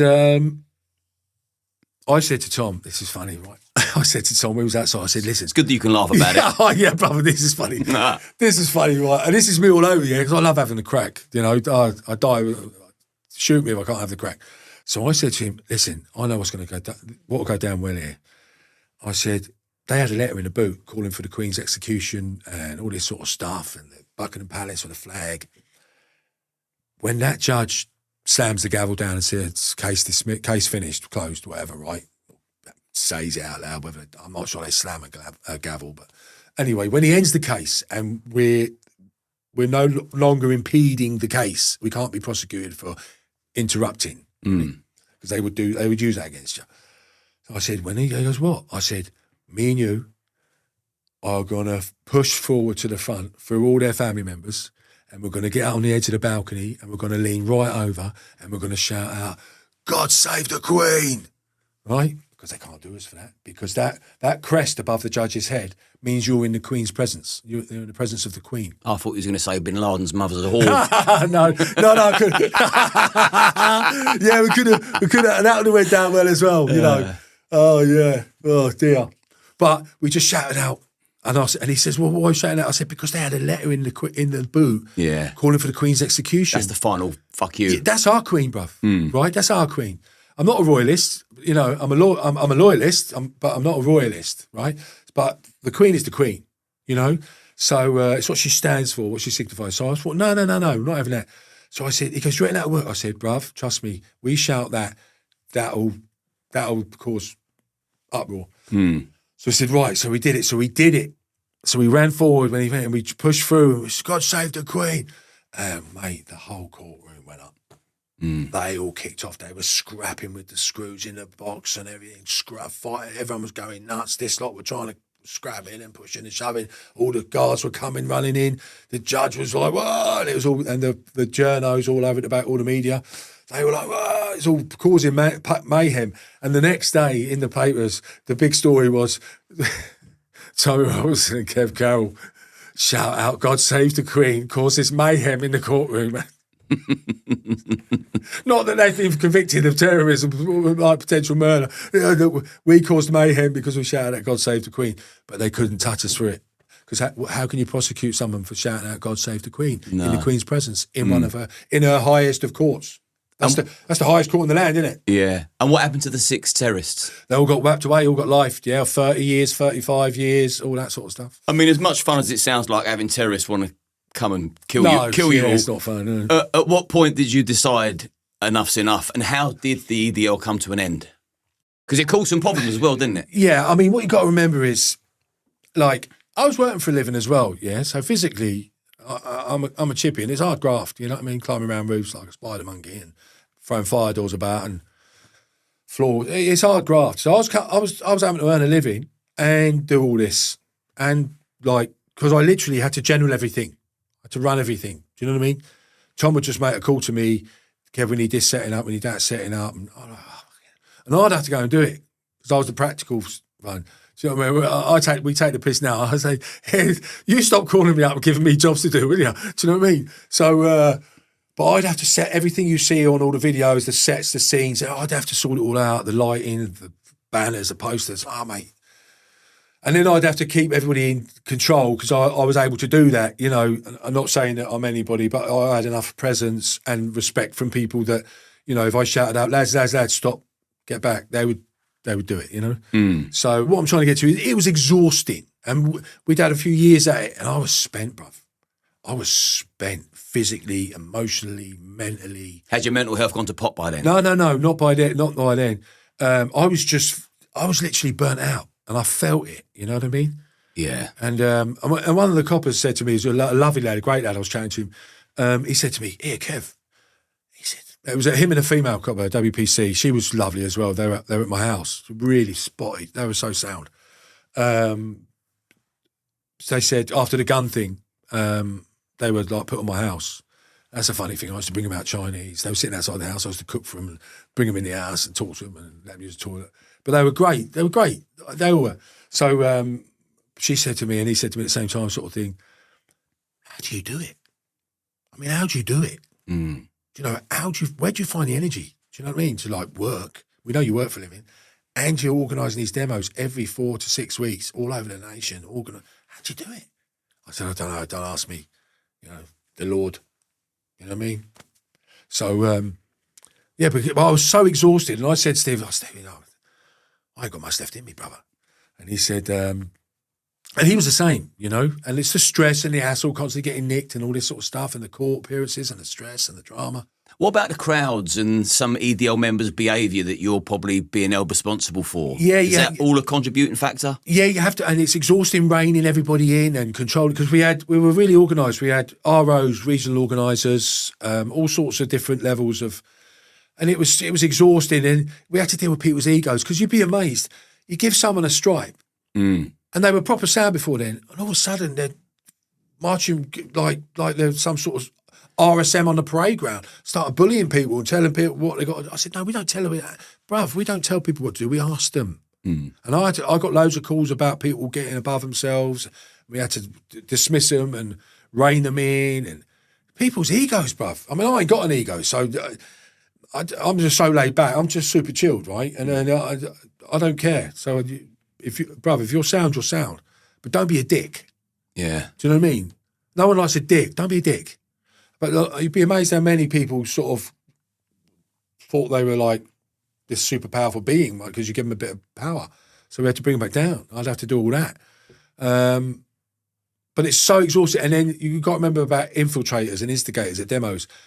They would put their lot in a demo and put an EDL shirt on and throw a bottle and make sure it got caught on camera. And these little details the public won't know. They won't even give it a consideration. No. That this happens to make you lot look bad. No, that's right. And that happened all the time, all the time. And so we had to keep an eye out on that sort of stuff. More of a well-known left tactic now.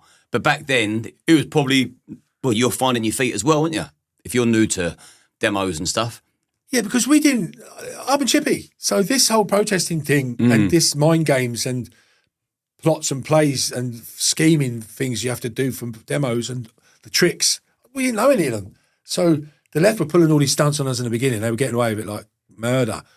Loads of people throwing bottles and starting fights or starting, because we would never throw a bottle at the police, right? So when they did that, we knew it was one of them. And also, did the police think that you was like a criminal enterprise? I think they did. One thing I know for a fact, because we were told, and it was from a high up source, sympathetic source, that as far as the government and the police were concerned, the English Defence League were a higher threat, a greater threat than terrorism. And we saw their objective, and it said objectives was to give the leadership lengthy custodial sentences to remove them. This was their plan. And this is way up high. This is from someone that was sympathetic. That's gospel truth, brother, I wouldn't lie. So it was just about the time Lee Rigby was murdered. And you met Lee Rigby, didn't you? I met Lee Rigby, yeah. Never forget that man. No, and when that happened, I was done. Because I've only recently found out about you meeting Lee Rigby. So this is interesting for me. A really good mate of mine, a great chippy, a real fantastic chippy, JD, I'll call him, right? JD, a lovely man, lovely family. I've been so close to him for so many years, right? He says to me, and I worked with him as a pair, carpenters. So he said, fantastic carpenter, my gosh, right? So he says, Kev, my niece is getting married. You've got to come to the wedding. So I said, yeah, no problem. When is it? He said, Saturday. I said, John, I'm finishing a job and I've got to hand it over Monday. Oh, and I was gutted. I was devastated. He goes, oh, no, you're joking. I said, no, and I'm under big pressure, John, to get it done. And he said, oh, look. He goes, oh, no. He said, I know, because he runs jobs as well. He said, look, I get the pressure, but, I said, what about the reception? Can I come to the reception? He went, oh, you can make it a reception? I said, yeah. He goes, oh, bruv, come. I'll see you there. It was at Crescent Auction House in Luton. Three Sikh brothers own that. Wonderful lads.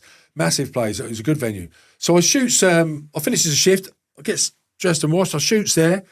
I go home and I walk in the hall and the first thing I see is a mate of mine, Big Mike. He's a great mate of Tom's, right? I said, Mike, what are you doing here? He went, oh, my missus knows the girl that's getting married. I said, oh, it's great to see you, blah, blah, blah, blah. Chatting away because he's a great lad, funny man. And we're having a chat with him. And then John comes over, spots me. He goes, Kev, bruv. So I get out with him. He said, oh, John. He goes, I'm so glad you come. I said, yeah. He goes, listen. I said, yeah, John, what's going on over there? And there was a big table, about 12, 13 seats, and all these lads in red jackets. So I said, what's all that? He goes, oh, Kev, let me introduce her. She married a soldier, my niece. I said, oh, right. Oh. He goes, Kev, that's why I want you to come. He said they gave her the full swords out ceremony, with the swords as they walk out of the church. And I said, oh, no, bruv. I might have sacked the job off if I'd have known that. Fuck them. Stuff the job. Hand it over Tuesday. Right, but, oh, no. But I said, oh, bruv. So he goes, oh, let me go get him. So he went over. He brought two lads back. He says, this is so-and-so, the groom. He's all in their tunics, right? All in their uniform. I said, oh, lovely to meet you. I said, oh, you're madman. You've done it now, haven't you? You've signed your life away. I was having a crack with him. And he goes, oh, no, well. And he goes, and this is Lee, his best man. I said, hello, Lee. How are you? Boom, boom, boom. He's standing on my right shoulder. I shook his hand. I said, oh, lads, you look fantastic. I said, you look great. I love the uniform. Blah, blah, blah. Chatting away. And I said, what makes you... He goes, well, I'm getting sent on tour next week. I said, so why'd you get married? If you're going on tour, what if something happens? He went, no, that's why. If something does happen, then my wife gets the whole package, you know. And then Lee was laughing. He was taking a minute. He goes, yeah, you've got 6 months if you don't get his arse blown off, you know. And they're having a crack. And he says, yeah, well, you'll be going out. He goes, yeah, not for 6 months, mate, right? So I said, what do you mean? He goes, no, well, half of the regiment goes out for the tour and then they come back and the other half goes out. Right. So Lee was on the second half. So anyway, that night, I said, well, lads, you're going away to Afghan. You're the best man. I had a few £100 in my skyrocket, so I thought, right, I just ended up buying trays and trays of drinks. We ended up on the piss and we had a great night. It was such a crack. Do you know what I mean? I think there was some piggybacking going on and sword charging and stuff. I ended up, right, there was all sorts of madness. Right, across the dance floor. Oh, mate. Right, but it was a great night. And then... anyway, the night finished and all that, and I forgot about it. And it's about a year later. I think it was about a year later. I come in from the shift, and the wife's sitting in the kitchen, and she's got the telly on, the little portable in the kitchen. And I said, all right, love. She went, shush, shush, shush, shush. I went, what's the matter? And I looked on the screen, and I saw this guy in this red tunic. And I said, what's that? What's going on? I go, shush, a soldier's been murdered. I said, where? She went, in London. I said, what do you mean? She goes, he's been beheaded in London, on the streets of London. I said, what? So I'm zoned in now. And I remember, I looked at him and I said, he looks familiar. They've just got his picture on that famous picture you see with him, you know, good-looking lad. And I said, he looks familiar. And I swear, my miss says, I said, I think I know him. She said, how are you going to know him? He's a soldier from a barracks in London. Behave yourself. You don't know everybody. And she's giving me a bit of a roasting. I said, I'm just saying. Mind your neck in, he looks familiar. Anyway, it all comes out. Then the phone goes. It's Tom. Careful, going up London. They've murdered a soldier in the streets of London, blah, blah, outside the barracks. We're going up there. I said, brother, I just got in the door and I said, I'm not coming up. So I was, it was just my head where I was at the time. And Tom said, well, I've been out for 3 days and nights. He said, I'm going. I said, well, listen, you go. I said, I've got some mad things to do, brother. I said, I'm just trying to soak this up. So he went. And that's that bit of footage you see when they're up there all going mad, you know. So anyway, it all comes out about Lee and we get involved again. So I ended up doing some demos and protests and big gatherings for Lee, and it was outrage, wasn't it? It was horrific. Right? We've just not seen stuff like that, have we? No, that was shocking to the core. That was shocking to the core. Rather than that, even that, just talking about it, it's a mad one. But that was horrific, brutal. And you just think to yourself, you're just bloodthirsty, homicidal maniacs. And at what stage did you realise it was Lee Rigby? Driving past my mate's house one day and I said, I'm going to whip in and see JD. I'm going past his house, going to come back this way for the job. So I whip in. I got this mad story to tell him about something that's happened. So I go in there, I said, all right, JD, and all right, to his missus and all that, and lovely, lovely family. And... you know, great guy. So he's a funny geezer as well. He's a real comedian, right? And I was great Irish stock humour. So I said, I'm telling him this story. I said, it's got to bake your potato. And normally he'd be laughing and having a crack, and he's a bit standoffish. And his wife's looking at him, and he's looking at his wife. And I'm like, my missus saying, what's going on? And his wife looked at him and said, tell him. Oh, tell me what? And he goes, oh, mate, he said, I've got something that's going to bake your potato. I said, what's that? And he said, you know Lee Rigby? I said, yeah. He said, you met him. Straight away, the pennies dropped. I said, I met him. He went, at so-and-so's wedding, my niece's wedding. He was the best man. He would dance around all night at the wedding. Boom. It was like a massive penny drop, you know. I thought, oh, my God, I knew him. I knew him. I said, oh, my God. She goes, yeah. I said, oh, mate, all the photos and the things we were doing during the night, the dancing and the jumping, the charging and all that sort of stuff.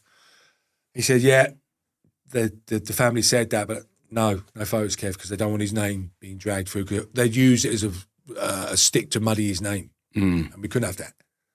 So I said, yeah, 100% get it. Yeah, no problem. Oh, my God, I couldn't believe it. I was freaking out. So there was that. But, bruv, when I got home, you see my wife, I went, come here. You know Lee Rigby? That bloke I said to you, he looks familiar and I think I know him. And you said, shut up, you don't see him. How would you know him? Blah, blah, blah, blah. I knew him. I had to explain it. She goes, oh, my gosh. I said, mate.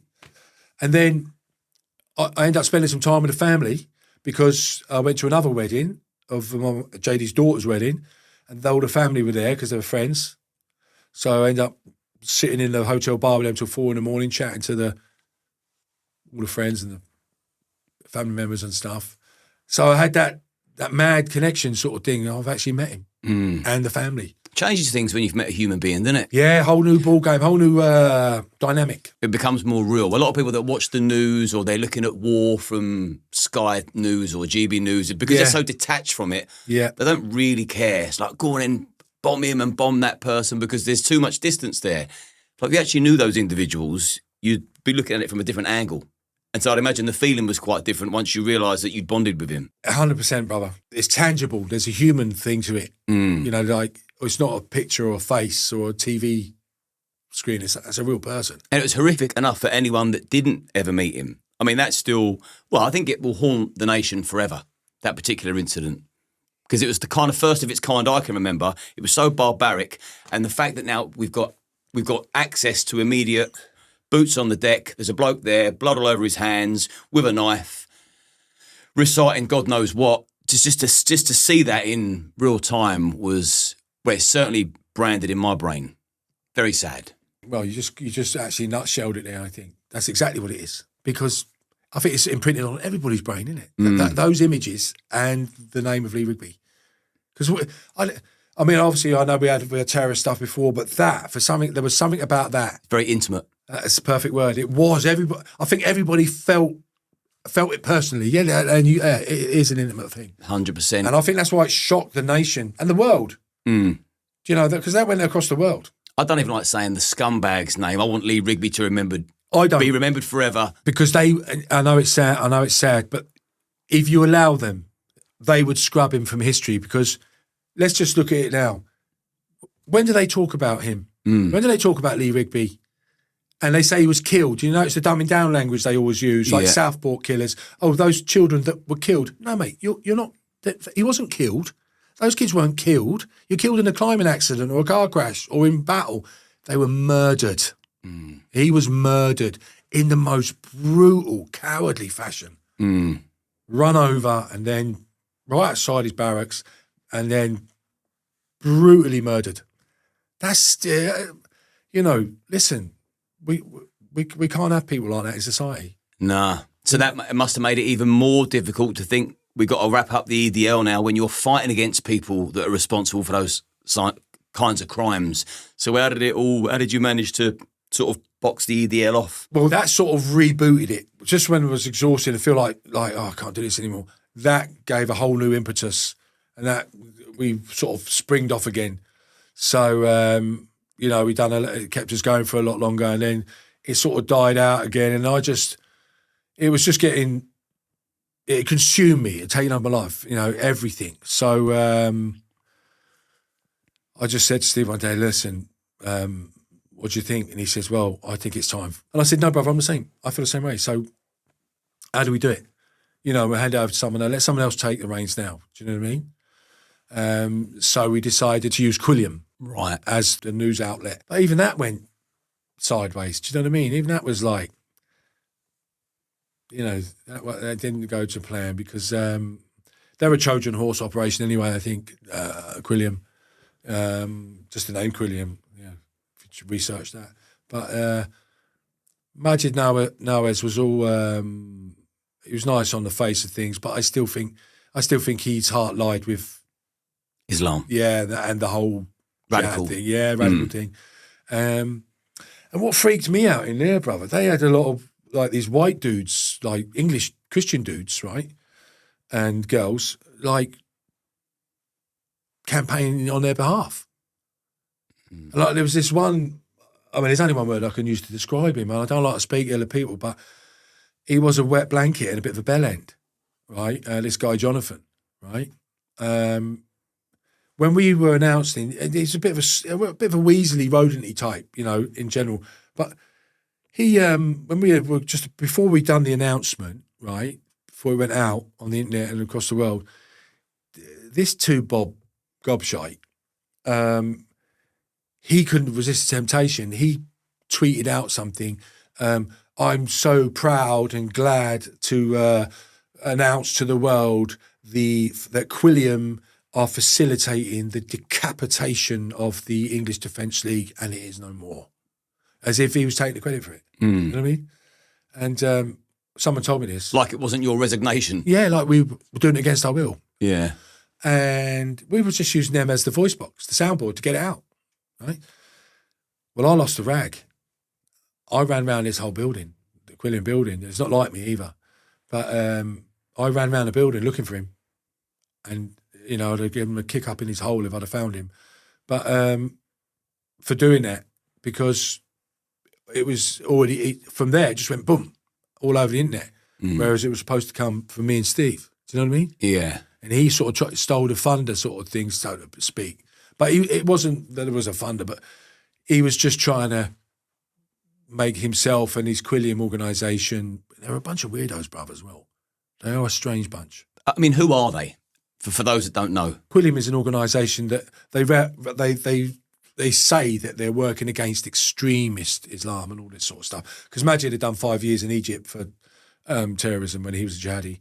But now he was like, you know, a multicoloured sock wearing, bow tie wearing, you know, individual campaigning and working against it. You can't trust anybody that's even been in that headspace. No, mate. It's all Trojan horses and it's all 𝐾𝐨. You know, it's a lot of baloney. But these guys, I even said to him, I said, I can get these guys because they're born, they are what they are. They're born a bit like the converts. You know, they're born like that, and that's their religion, and that's how they've been brought up. But you're one of us. You know, you're like /white Judeo-Christian. You know, well, Christian. You're born in England, and you're Christian, and you were raised in a Christian household, and now you're working on their behalf, and you know they're working against us. Why do you think there's a surge in white British Muslim reverts?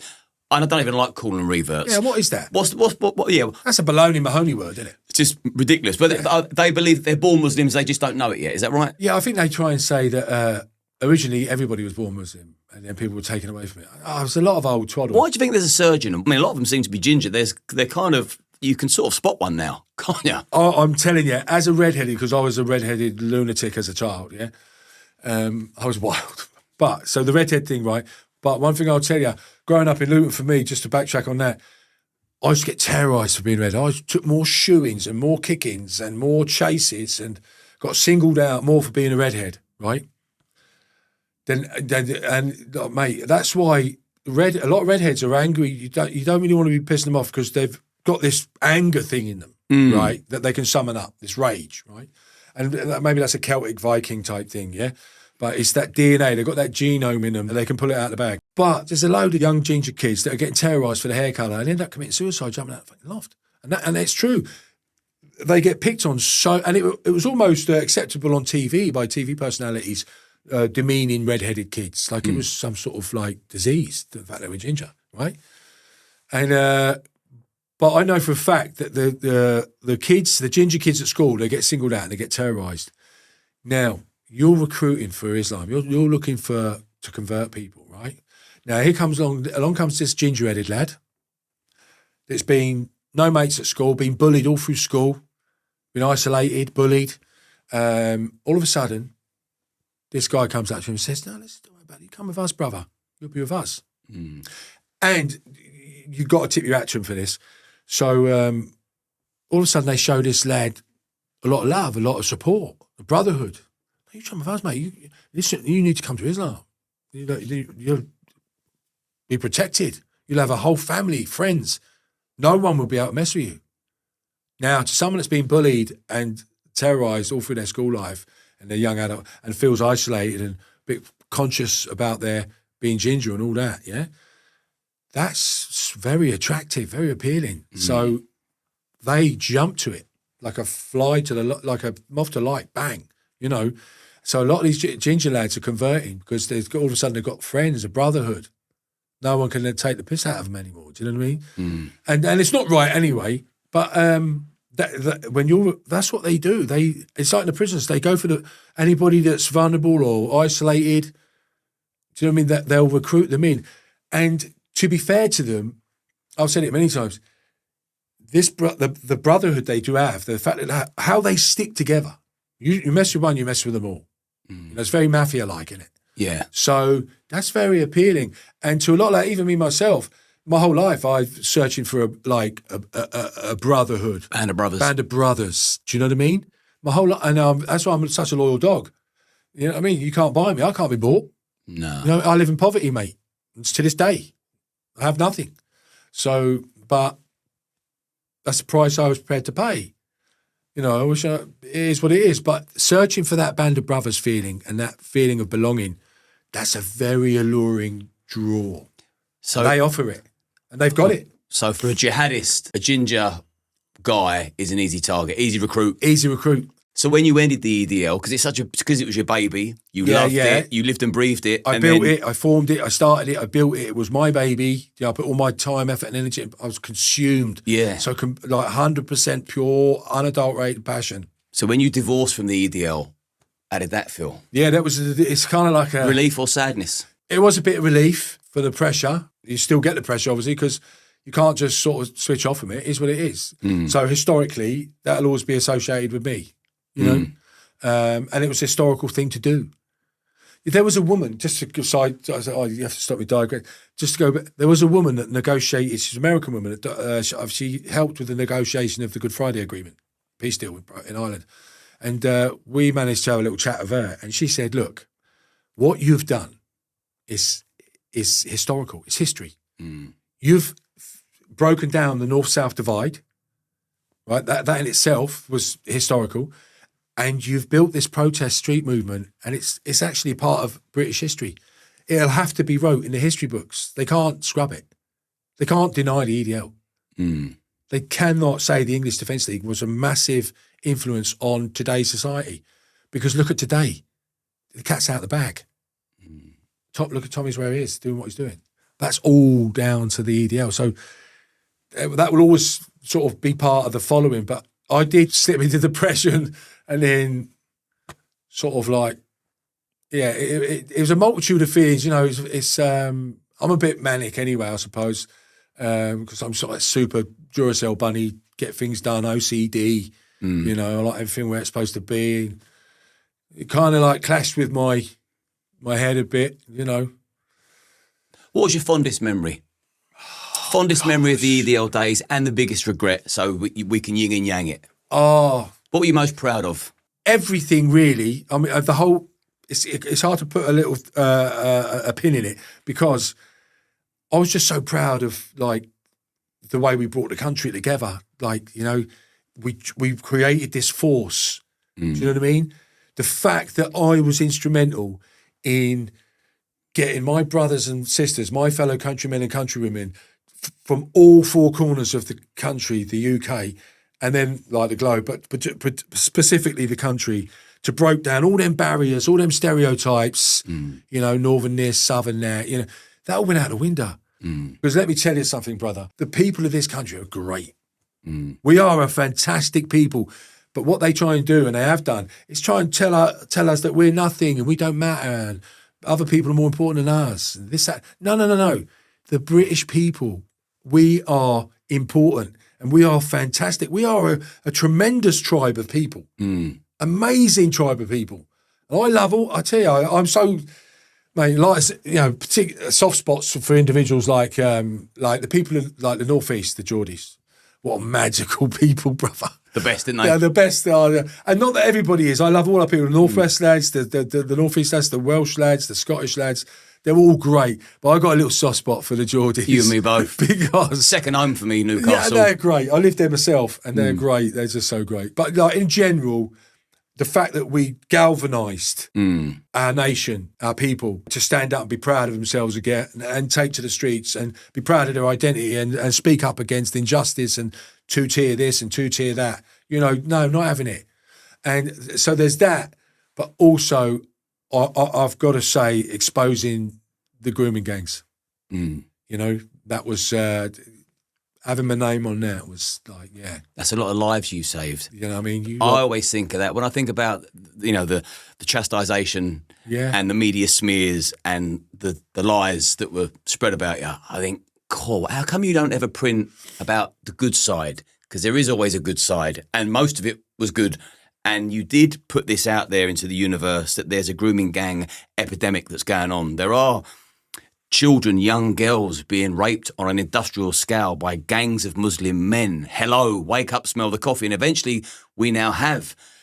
But to be one of the fire starters of that, I just think, wow, the lives you've saved. I will forever be in your debt because, you know, stepchildren, stepdaughter, my friends have got daughters, and I look at them and I think, well, it could have been you if there was no awareness added to it. And that's down to you. You played a big part. When I say it's I'm proud of, like, it wasn't just me, it was like Tommy, and it was all the people we worked with. Do you know what I mean? We worked with loads of people up north. I mean the Royal You. As a collective, if you like, I tip my hat. To be part of that. Because I was never part of the EDL, and I'm still interested in finding out more and more about it. I know people probably think I was part of it because I'm close with you and Tom, and I looked the part, didn't I?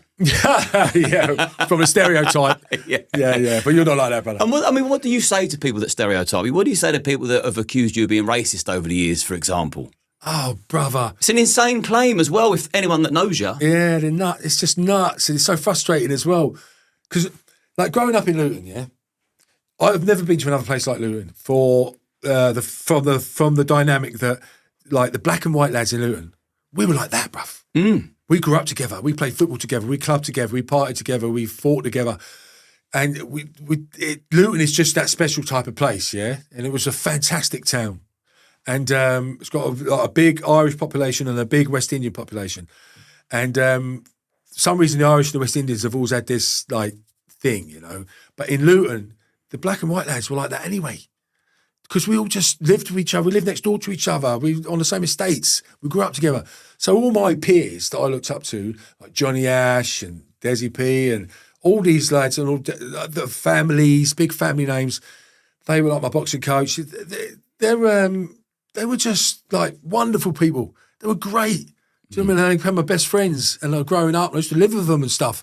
I shared a flat with one of my best mates. But they couldn't be furthest from the thing. I used to go to the West Indian clubs on my own and just rock in there.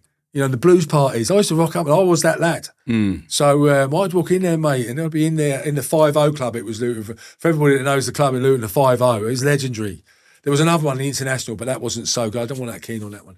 But the 5-0 was a real predominantly West Indian club, right next to the Gurdwara and the Flyer in Luton. And I'd just go there and I'd have great nights. And I'd know everybody, and I'd get some curry goat and rice and peas, and it was a great night. Brilliant. And I loved it. And that's how I was brought up. So and nobody could ever find a quote that you said that's racist if they tried, could they? There was no way. I used to just laugh. But, you know, and I couldn't really expect the members of the West Indian community to jump on a platform and start saying, oh, no, he's my mate, he's not. Because there's too much pressure on people. Do you know what I mean? So whereas they didn't defend me sort of thing, when they all knew, they would all know that the stuff they were saying, like everyone, I knew that all the people that knew me would be saying, when they were saying, oh, he's racist, far right, they'd all be saying, what? Kev, you're joking, mate. Yeah. Known him my whole life. He's a friend of the family. Do you know what I mean? We love him. Do you know what I mean? I love them. Like, genuinely, I had a lot of love for him. So they all know that's baloney. But that's the lefts, that's the tool, isn't it? There's a box of tools that they go-to tools that they use. And that's smears, the far right, Nazi, racist, a lot of rubbish. I got sidetracked now again, which I was worried about doing. Oh, yeah, it was the grooming thing. So, yeah, proud of that. Yeah, what you were proud of, great achievements. That was a great achievement. And all of us working as a collective, you know, tirelessly. It was great. You know, if you can stop one child being groomed, you know, that's worth everything. You know, like I said, you could brand me racist on the forehead with an iron, I'd wear it as a badge of honour. I said it in one of my speeches. If I could stop one child. But the problem with that grooming thing was, to go back, is... Finish that phrase, because you said it to me privately and it's beautiful. Well, there was this massive denial. When we started talking about grooming gangs, they were saying, oh, you're lying. There's no such thing. Where's these grooming gangs? And we were like, mate, we know where they are. We spoke to the families, the victims. You know, people didn't even know what jihadi was. When we were saying that, they were saying, what's that? I had a lot of people saying to me, what's that? But now it's a household name. That's because of us. So, but the grooming gangs got uncovered because of us. Like I said to you about Andrew Norfolk, the journo, he came to us and we told him about that. He took credit for the story. But he didn't believe us. So we gave him contact details of people to go to see it up north in Yorkshire, Rochdale and all the Rotherham and that. And he said, oh, I'm going to investigate it myself and then I'll find out. A couple of weeks later, mate, he's getting back in touch saying, I can't believe it. It's industrial. It's like you say, perfect word, industrial scale. Like abuse of young white British girls. And it's horrific. He was gobsmacked. He said, I'm just going to look more into it. He said, then we'll see what happens. So he done his investigation and then he got back in touch. He said, look, this story is so big. I've uncovered a nest of vipers so big. I've gone to my boss and we could do a story, 20 pages on this in the Times. That's a big newspaper. And he said, but we've had to sit here for hours and hours and hours and whittle it down to 7 pages. Now, that's the story they rolled out. It was the front page of the Times, 7 pages long. And he said to us, this is the biggest story the Times newspaper has ever done in its history since it was first started, the day it started. Never have they done a 7-page story. But he said there's just so much to talk about and say. So, and then obviously... then it opened up and then it came out and then that. But one of the chief of police up there is stuck in my craw. He said, yeah, well, we knew it was going on, but we were so scared of being called racists that we swept it under the carpet. And I gave a speech in that particular police officer's chief of police's district. And I said, I'm telling you now, worried about being called a racist, so you allowed children to be raped, knowingly allowed them to be raped and brutalised. No, I said, listen, you could brand me with a hot iron, racist across my forehead, and I'll walk around the rest of my life, proud as punch, like a badge of honour, if it stopped one child being raped and groomed. So I said, so you were worried about hurty words, someone calling you a racist, you nasty racist. Yeah? So you let it happen? Nah, that's not an excuse. No. You facilitated. You know, there's a big difference. You know, you're an enabler. You know, when you start doing that, you're an enabler. Well, silence is compliance, isn't it? Silence is compliance. Perfect. Yeah. So anyway, that was like a big thing. So I was proud of that. And don't get me wrong, Andrew Norfolk took all the credit, and he said to us, "I won't be able to give you the kudos because of who you are." We said, "We don't care. You take all the credit, but just get the story out there. Yeah. Just to get the cat out of the bag." And that's what it did. Yeah. And that's exactly what happened. So, you know, he can keep all his awards. I think he got an award recently about that or something. I don't know. Biggest regrets? I've got a lot of regrets. But one that sticks in my mind, and it's nothing to do with the activities, right?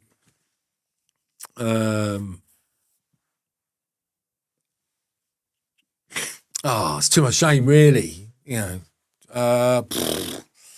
How do I say this out loud? Bloody hell, I can't believe we're going to say it.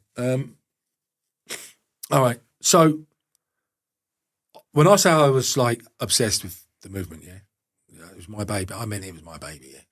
I 1,000% in. And I loved my wife, right? And we were together for many, many, many years, decades, right? And one day I came in from the house. I came into the house and I was rushing around. I always ran in the door, dump stuff, run back out. Got to do something. So she says to me, "Oh, can you just stop and stay for an hour and we'll have dinner and talk about normal stuff. And I said, I've got stuff to do, love. I've got, this is big. I've got this thing tomorrow. If I don't do it, it's not going to happen, blah, blah, blah, blah. I've got to do it. And anyway, got into this little bit of the thing with her. And she said, I'm bloody sick of it. It's like, it's all EDO. What about me? What about the kids? Blah, blah, blah, the house, And to my shame, right? And it sticks with me. And if she's listening or she watches this, God love her, she's a wonderful, wonderful woman, a magical human being, lovely to the core, right? Deep down, she's a lovely human being. And it was her birthday, 21st, just gone there a couple of days ago. Happy birthday, hen. I can throw that out to her. There you go. Happy birthday, love. I'll always love you anyway. But I said to her, I can't believe I did it, but I looked her right in the eye. This is 20 odd years into marriage, right? I said to her, what? I was so taken aback by her, like, trying to stop me do what I was doing. I said to her, listen, I'll never forget, she was standing at the sink, right? She said, I said to her, she looked at me and I said, don't make me choose between you and the EDL, love. I actually said that out loud to my wife. I can't believe I said it, but I did say it. But that's where I was. But the good news is, mate, there'll be a lot of people watching that have done a lot worse. Oh, yeah. Don't worry. But it's a big deal to you because you're a loyalist. Yeah, for me to say that to not just to your country, but to your inner circle. Brother, I love my country. I'm a patriot through and through, mate. I don't care what anyone says. I'm English born and bred, and that's me. And I love my nation. I love my people. I love my wife, right? I love my family. But to say those words, and I tell you why, because it was the look in her eye when I said it. Her eyes just glazed instantly. And the look in her face, and I knew that I'd wounded her probably irreversibly, right? So I've done mad stuff and lots of bad things, but, like words... Stick. Like old Cher says, whatever it is, like words are like weapons. They can wound sometimes. They can't they? The power of life and death lay in the tongue. I knew I'd hurt her. That done me, brother. It was too late. I couldn't take it back. It's gone into the ether. And I looked at her and I knew the guys glazed up and I knew what she was thinking and feeling. And I thought, oh my God, did I just say that to you? And I know it doesn't sound a big deal. But at the moment... To you it is. Yeah, to me it is. It haunted me, bruv. And it haunts me to this day. Well, that's testament to you being a good man, if you ask me. It just haunts me, brother. And talking to good men, tongue-in-cheek, sarcasm. King Charles. So, I cottoned on when you said that you was never a royalist or you're not a royalist. I thought, I'm going to put a pin in that and come back to see what you think about Charles. Where do you think his heart is? Right, I'm just going to speak candidly about this, right? And it bears nothing on my patriotism or my allegiance to my country, yeah, and my people, because it's the people that I'm loyal to, right? Because the people are the country. I'm not loyal to Westminster, to 650 crooks, politicians. I'm not loyal to them. That's not my country, right? The royal family, to me, that's not my country, right? The Queen was great as a figurehead, and we all due respect to the Queen, yeah. But it's not like the days of old when the kings and the queens led from the front, in the charge. I don't support look at Fergie and look at like Andrew and Harry and Meghan and all that. I couldn't give a swinging monkey's flying toss for any of them, bruv. No, right? They're all a bunch of parasite. Ponces and egomaniacs, megalomaniacs and narcissists. I can't bother them. But did I get enough out there? I don't know. But could get some backlash for this, right? Could get some backlash for this. But no, I'm just not. I loved old Diana. God bless her. I thought she was great. I like Kate and William out of all of them, right? Kate's a real princess. She conducts herself like a princess, right? Meghan, Harry, give a stuff from this shameful conduct of how they've represented the royal family in our country. But Andrew, bell end, this mate, and then Charles. I didn't like him when he was Prince Charles. I had no time for him. Neither did my father. I always thought he was a bit of a wet blanket, a drip. God forgive me. But now he's king. You're supposed to be a king of our nation, yeah? Then be a king. Be King Lee. And a defender of the faith. This is where I'm going, brother. And you, my friend, are supposed to be defender of the faith. Now, these lands are Christian lands, yeah? We're not multicultural. Multicultural is the biggest con word, buzzword, made up, like Islamophobia. It's just a made up bullshit word, right? We're not multicultural. The culture of this land is Christianity. The foundational building blocks of our laws, of our way of life, our customs, our traditions, everything is based on Christianity, right? Yeah, you can be from a different religious background and do something different, and you can practice your faith and you can do what you want to do, but you will be one of those, like a Hindu or a Buddhist or whatever, whilst residing in a Christian land, right? So you have to respect and adhere to the ways of our culture.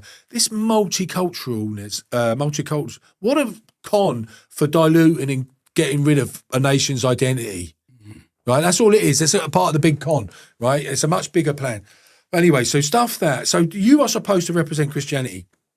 I get angry with King Charles. I'm 100% convinced he's a Muslim, right? I'm going to throw it out there. I think it's well known in his inner circle that he's a Muslim and he practices the faith. He's a practicing Muslim.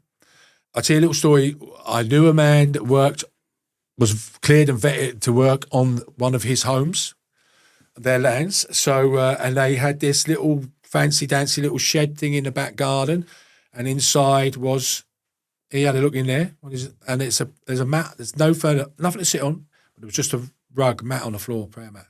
He said, I'll tell you what. He told me that story, and I thought, mate, 100%, I already know.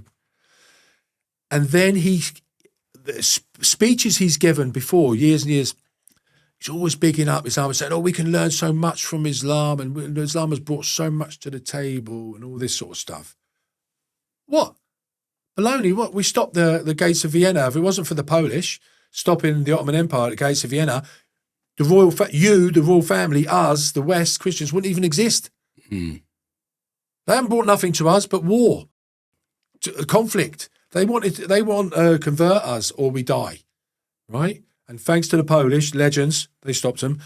But you're supposed to defend our faith, You're supposed to have all this knowledge and be on board. You're not even giving speeches at Easter, but you'll give them about Ramadan and Eid. But you're refusing to do a king's speech for Easter to the people of this Christian nation at Easter, our most holiest of days. Easter is the most important day in the Christian calendar. This is about the resurrection of Christ.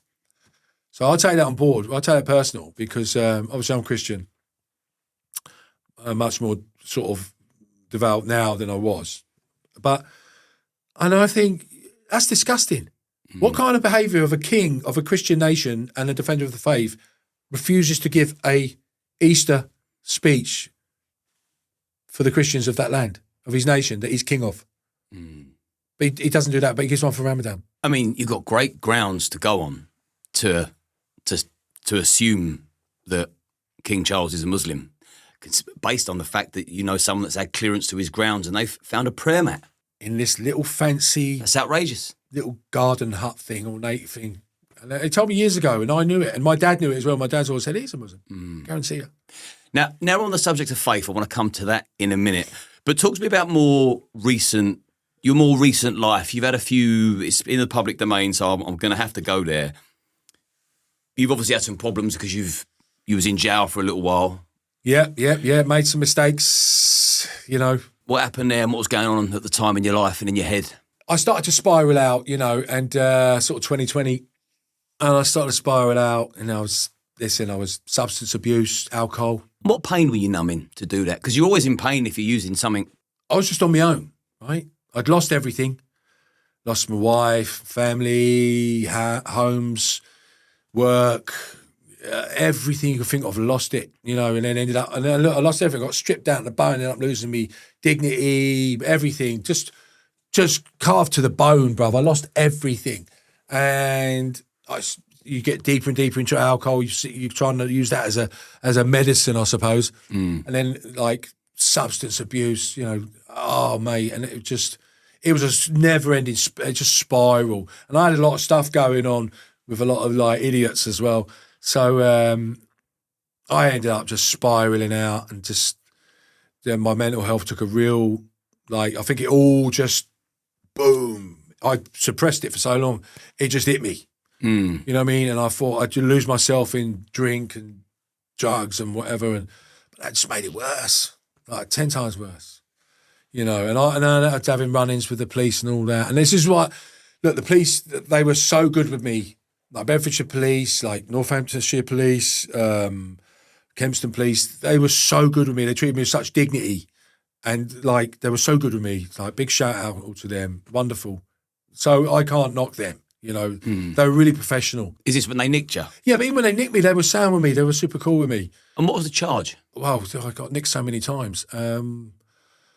So many charges for different things. But they weren't major things, were they? The charge, really? Are we talking with the charge for what I got jailed for? Yeah. Yeah, that was dangerous driving, possession of a bladed article, threats, you know, just 3 different charges. And to be honest with you, Prof, this is how many it is. I can't even remember, because when that happened, I was in the middle of like this massive, like absolute, complete mental breakdown. Yeah. I mean, like proper mental breakdown. Like, I didn't even know what planet I was on, right? Didn't know where I was. I thought the devil was chasing me all over the world. You know, I just, brothers, it's such a dark place. It was, and I was on my own. I did, like, no disrespect to Tom, but Tom has this big support, you know, sort of around him and that, people willing to like do everything and anything for him. I didn't have none of that. I was like the poor relation. I was like the poor, the poor knacker relation, right? And don't get me wrong, I just got to throw it out there while I'm talking about that because I'm laughing, but Tommy is without question the bravest. I got to say it because it's dropped me on record. He is without shadow of a doubt the bravest, one of the bravest men. I've met a couple of brave people that have stand up and women, but he is without doubt the bravest lad. Right, I'm not kidding you. And I mean, he's so ballsy, mate. It's a wheelbarrow he needs. Do you know what I mean? Get his balls about. He is so ballsy, and he's fearless, bruv. He is fearless, and people underestimate him, and that's the biggest mistake they ever make, because I've seen many a 6'4", 18-stone lump come unstuck against him, mate. You know, if you want to stick it on him, boy, you better know your onions, because you'll be going for a kip. Do you know what I mean? But he is, and he's funny geezer as well. But and he's very witty, very sharp-witted. You can have a good crack at him. But I don't know how I got on that tangent. I just felt like I had to get it out there. Do you know what I mean? Put it on record. Yeah, but because I'm trying to make the thing between me and Steve, like, so and he's doing great things now and all that, and you know, good luck and God bless. Yeah, I wish I had kept going, you know, but that was out of my hands. But so he's doing that, and I just found myself on my own, spiraling. Yeah, on my own, spiraling out. PTSD, dealing with that. Yeah, I had massive PTSD. I still suffer with that. You know, I know a few things, but this is all from the traumas. But when you're moving at 1,000 miles an hour, you don't take in the traumas. No. And everyone could say it, but just life was traumatic for me from childhood right through. You know what I mean? So just like gladiator school for me growing up in Luton. So how mad things happened even when I was young. I was about 18. I was walking to the pub on Saturday night, and a car pulled up beside me and asked me for directions. And you know, as you do, you go to lean over, right? You lean up, you go over and say, "You all right, mate? Yeah, where's so-and-so?" "Right, mate." And I'm leaning on the window where it's down. And I go, "Right," you go, and I'm looking in the car, and I go, "You go down here, right? You go down here, you turn left." And as I looked again, the geezer's pointing a fucking shotgun in my face. What for? And this is this is when I was 19, 20. You know, all these sort of things happen to me. But it's just that mad shit, right? So, you know, and I was on my way to the pub to meet the lads. And then he goes, yeah. And I was like, whoa, lads, what? And they just started laughing. It was two Asian lads, funny enough. They go, yeah, you fucking white bastard. And I was like, lads, I'm just going to the pub, right? And I was only 19. So they just drove off. And I remember standing there for a couple of minutes thinking, what the fuck? Right? What the fuck? And I was like 500 yards from the wheat sheaf, the pub. And then, so I got in the pub and I was like, are you all right? I said, yeah. I said, no, bro, something mad just happened to me. You're not going to believe it. Shit like that happens. So I suppose some people could have needed counselling after that. So your spiral was always only a matter of time before you actually took the time to stop and sit there, and then it's going to creep in on you. So you've got banged up. And this is the first time you've actually been to jail? Yeah, that's the first time I've been to jail. I mean, I've been nicked loads of times and celled loads of times and held and all that, like, you know. What's it like actually finally getting jailed for real in your 50s? That was so trippy. For the first 2 weeks, right? Because when I got nicked, I got, that particular night, they tasered me 6 times. They had to double handcuff me because I was struggling. And the cuffs, they dug so deep into my wrists, they scarred me to this day. But they cut in because I was like moving, so they went into my wrists so deep that when I was in, I had a whole tin of pepper spray. So I was all burnt, my lips all scabbed up and all that, mouth looked like I had something, you know. And then these 2 big scabby pussy cuts around my wrists. When I was in, they put you into like on a different part of the prison 2 weeks before you go onto the main wing. So when the lads were in there, and he goes, "Fucking hell, mate, what's the matter with you?" Right? I said, "No, it's all right. So that's pepper spray, and that was the cuffs." He goes, "Oh, I thought you had something." I was thinking, "Oh, stay away from you in a dinner queue." Do you know what I mean? I said, "No, it's not STD, lads. Trust me." So I was tripping out. So I was 2 weeks trying to get my head round. I'm in this place, and then one day they come for me and said, "You're going up on the wing." So they was taking me up on the wing, and then but when they took me to cell, they locked me in my cell. They didn't let me out for 3 weeks. I said, "Well, how come I can't get out of my cell?" And they said, "No, we've got security issues." I was like, "Oh." And it was middle of summer. It was roasting hot. Oh, my gosh. And one day the cell door opened up and there was these 2 lads standing outside. I've got to tell you about this. And they were looking in and they were saying, "Yeah, all right, mate." I said, "All right, lads, how are you?" They said, "Listen, we're going to try and get you out of your cell. I'm having a word with the gov and the miss together. You need to get out of your cell, miss, blah, blah, blah, blah." They said, "Well, we've got issues." And I said, "Well, I'll be all right." I said, "Just let me out on the wing, I'll be all right." And they said, "No." And there was this big fella saying, "No, you'll be all right out on the wing with us, mate." And it turns out these lads, Elliot Burton, his father and son, and Connor, 2 of the best lads, great lads. And they looked after me in prison. And that was trippy in there for me. But I think Elliot knew I was in the middle of because he goes, "I've watched a lot of your videos." He said, "You don't seem to be the bloke that I'm watching on these speeches and stuff." And I said, "Bruv, I think I'm in a bit of a meltdown." Because it's important for me as a friend to actually put in here now, because it's not been made clear that you didn't go out causing random havoc for the sake of it. You didn't go out with a criminal intention. I would say you was having like a paranoid PTSD episode.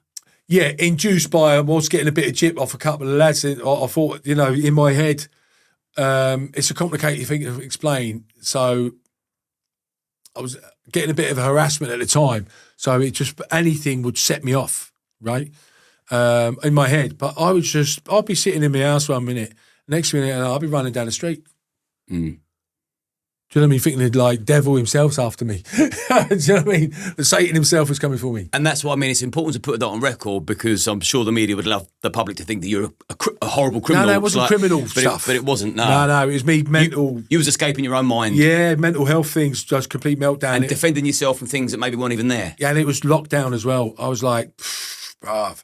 But I'm telling you, the way the police handled me they were so spot on. I'm not joking. They were so good with me. Mate, they treated me with such dignity and understand. It was very empathetic. So which you wouldn't think the police would be more lean that way a little bit, but I'm telling you, all the police that I dealt with were just so good with me. And if they're listening here, kudos to you and much love and respect to a lot of you. Do you know what I mean? You get the job you do. And they're dealing with this stuff on a daily basis, bruv. All over the country. And people knock the police. This is what gives me the ump. I get the ump about it because I think, listen, you go and do their job. You go and do their job. and see if you don't get stressed out. What a job. I want to ask you one final question, which I know for you is probably going to be the most important today, particularly for the here and now for you.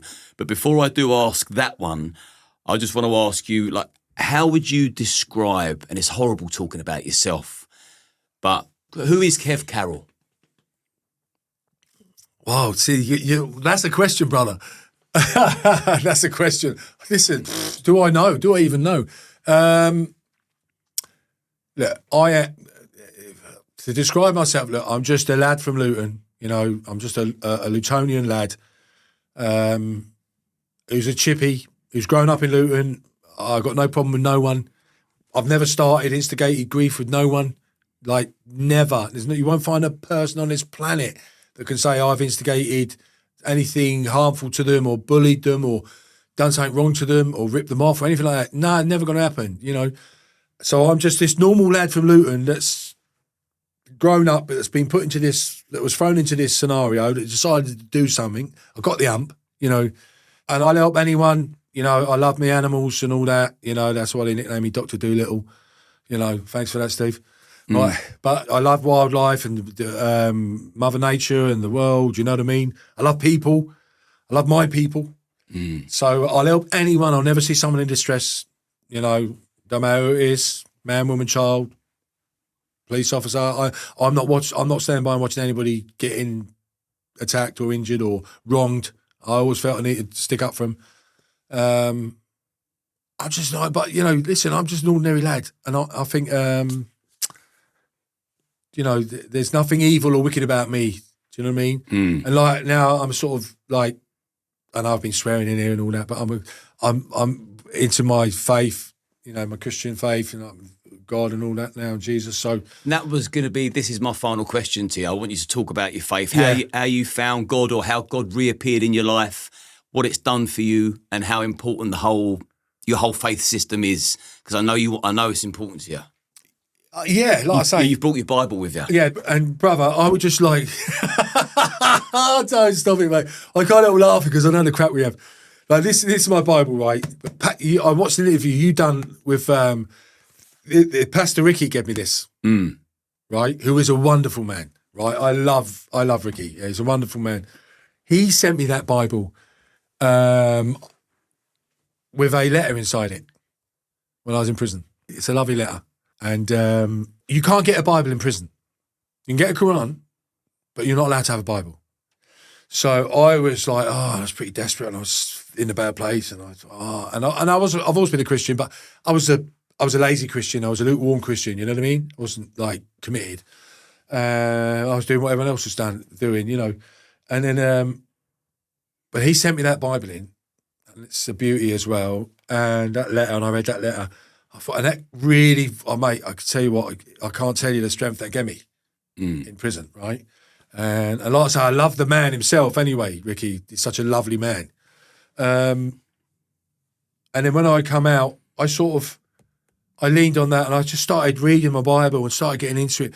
And it just sort of, it started getting on me. But then I found myself in a real desperate situation. And I was living in this derelict house, right? No ceilings and cables hanging down and no windows, and derelict house. And because I've been homeless for like so long, I'm homeless now, so more or less. I use an address, but I was in this derelict house, and I was sitting there, and I was drinking, and I was just so desperate. I literally, brother, I've had a few things like this, like Holy Spirit moment sort of thing. I just literally called out. I know it sounds mad. I literally called out to God to help me, right? Just like, help me, God. I just need help. Just help me, please. I begged him, like, Jesus, help me. And nothing happened then. And I was like, just going to do it anyway. I went through this thing. And the next morning, bruv, I handed my heart. Next morning, I didn't want to have a drink. I didn't want to do nothing. I felt different. I was like, boom. Felt the need to read my Bible more. Bada bing, bada boom, bada bing, bada boom. And it's just everything. Mate, I just completely changed the next morning. And then from that day on, and now I haven't touched a drop in 3 years. I haven't done anything in 3 years. How better is life for you now you've got the Lord in your life? Listen, people, the system, the establishment, the lunatic brigade, they can do what they like, because you can kill my body, but you ain't going to kill my soul, right? Because I got my faith in Jesus, so in God, and that's it. And I don't care what anyone says. And there's one thing, a bit of advice I would say to the youth of today and the men of today is we need to get back to our faith, right? Because they've made this image like they've done everything that if you say you believe in God or Jesus or you go to church, you're some sort of gimpy weirdo or wimp, or you're weak. Well, no one says that to the Muslims, do they? When they confess their faith, they all think they're big, like, brave warrior men, or any other faith. It's just when it comes to God and Jesus. And so I would say to men, stop. We need, as a nation, we need to start getting back to our faith, our Christian faith, because that's really great. The men and women that fought in the Second World War and the First World War, every single one of them would be going to church and have living their Christian values. But now they've all gone, and it's been deliberately eroded. So I think society is much better when we have standards. You know what I mean? We've got every other girl, woman on OnlyFans now. Everything seems to have gone into the gutter. The moral compass as a nation is pointing to, instead of pointing to true north, it's pointing to the Bermuda Triangle. We need to get back to true north. How do you think we've made Christianity more appealing? Because you can see why Islam's appealing to people in need of support and groups and brotherhoods, and it's strong and it doesn't bend for anybody. So I can see, although I don't agree with Islam, but you can see the attraction. You can see the allure in there, because it's all for one and one for all. And like you say, if you mess with one, you mess with them all. So how does a Christian make Christianity more alluring, and how do you make it more muscular, make it more something that young men want to get into now? It's like, I like this. How do we do that? I suppose it lies mostly with the parents, because if you're not taking your kids to church or teaching them Christian values and stuff like that, how are they going to know? They get to 16, 18, they're just on the party train, the young person train. Back in the day, our forefathers, my father and my father's devout anyway, but my grandfather and his grandfather, they were big, strong, fit, able-bodied, very, very brave men, soldiers, fighting men. They fought in the wars. They were proud. They all carried their Bibles and knew their prayers. Do you know what I mean? They were proud to practice their faith as Christians. Do you know what I mean? So, and it wasn't there wasn't that stigma attached to it, like it meant you were some sort of like weakling or lesser, you're not as strong as a big butch, burly man. No.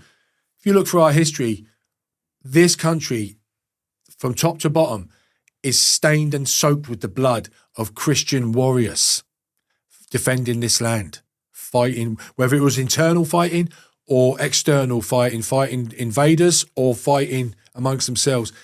Those men were Christian men, and they were ferocious. You couldn't get any more masculine. You couldn't get any more warrior-like, So how they've built that stigma on this, no. You can be a Christian soldier, mate. You can be a Christian warrior. We're in desperate need of a warrior class, aren't we? We need a warrior class. That's what I'm saying. We need a whole generation. What have we been? Not that they all are, but the fact that they've got these young men and women looking for safe spaces and cry spaces, and don't get me started on that. And what is a man and what is a woman? Shut up, you idiot. You absolute imbecile. There's only men and women. That's it. And the rest is a host of mental illnesses. A multitude of mental illnesses. That's all that is. Biological males, biological females. Not to get on that tip. But fundamentally, Adam and Eve, there wasn't no transgenders knocking around the Garden of Eden. Do you know what I mean? So for anyone out there that's feeling lost, downtrodden, forgotten, kind of floating around, not doing a great deal, and they need some guidance, you recommend strongly to pick up that book? I recommend find a local church, find someone, a mentor, a pastor, pick up your Bible, read your Bible, walk into a church. It depends what you're looking for. I mean, you got the Catholic Church, which is great, but it's very sort of orthodox, sort of strict type of, it's not lively. Like Pastor Ricky's church is very lively, animated like the Pentecostals. You can go into any church, choose your church, but just go into a church and look for your faith, search for your faith. That's who you are. We are. We're all the men and women in this country. We are Christians. Do you know what I mean? Fundamentally. Can you ever see yourself making a comeback into the patriot movement, whether it be talking about culture, God, politics, society? Oh, brother, I don't know. If you come at it from a different angle that wasn't going to bring you unwanted stress. Well, listen, even this podcast will probably expedite circumstances and issues and speed things up and make things happen. Things will probably happen because of this podcast. Because there's a lot of people in the movement that miss you. I get asked all the time. It's one of the first questions I get asked if I speak to anybody that's part of the Patriot movement. How's Kev? Have you spoke to Kev? When was the last time you saw Kev? Tell Kev I love him. You miss. People be in the comments. It's nice to know. They'll be concurring with me. But listen, brother, I don't think I'm anybody special. I'm telling you, brother, my feet were on the ground all the time. I just looked at myself like everyone else. I was just a lad. But that's what makes you special. But there's so many special people and groups of people that we had. I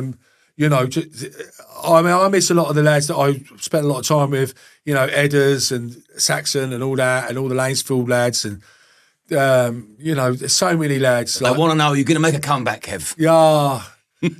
I don't know really how does that happen? I mean, someone would have to present an opportunity for me to do something or to be part of something or, because, brother, at present, I survive by the skin of my teeth, right?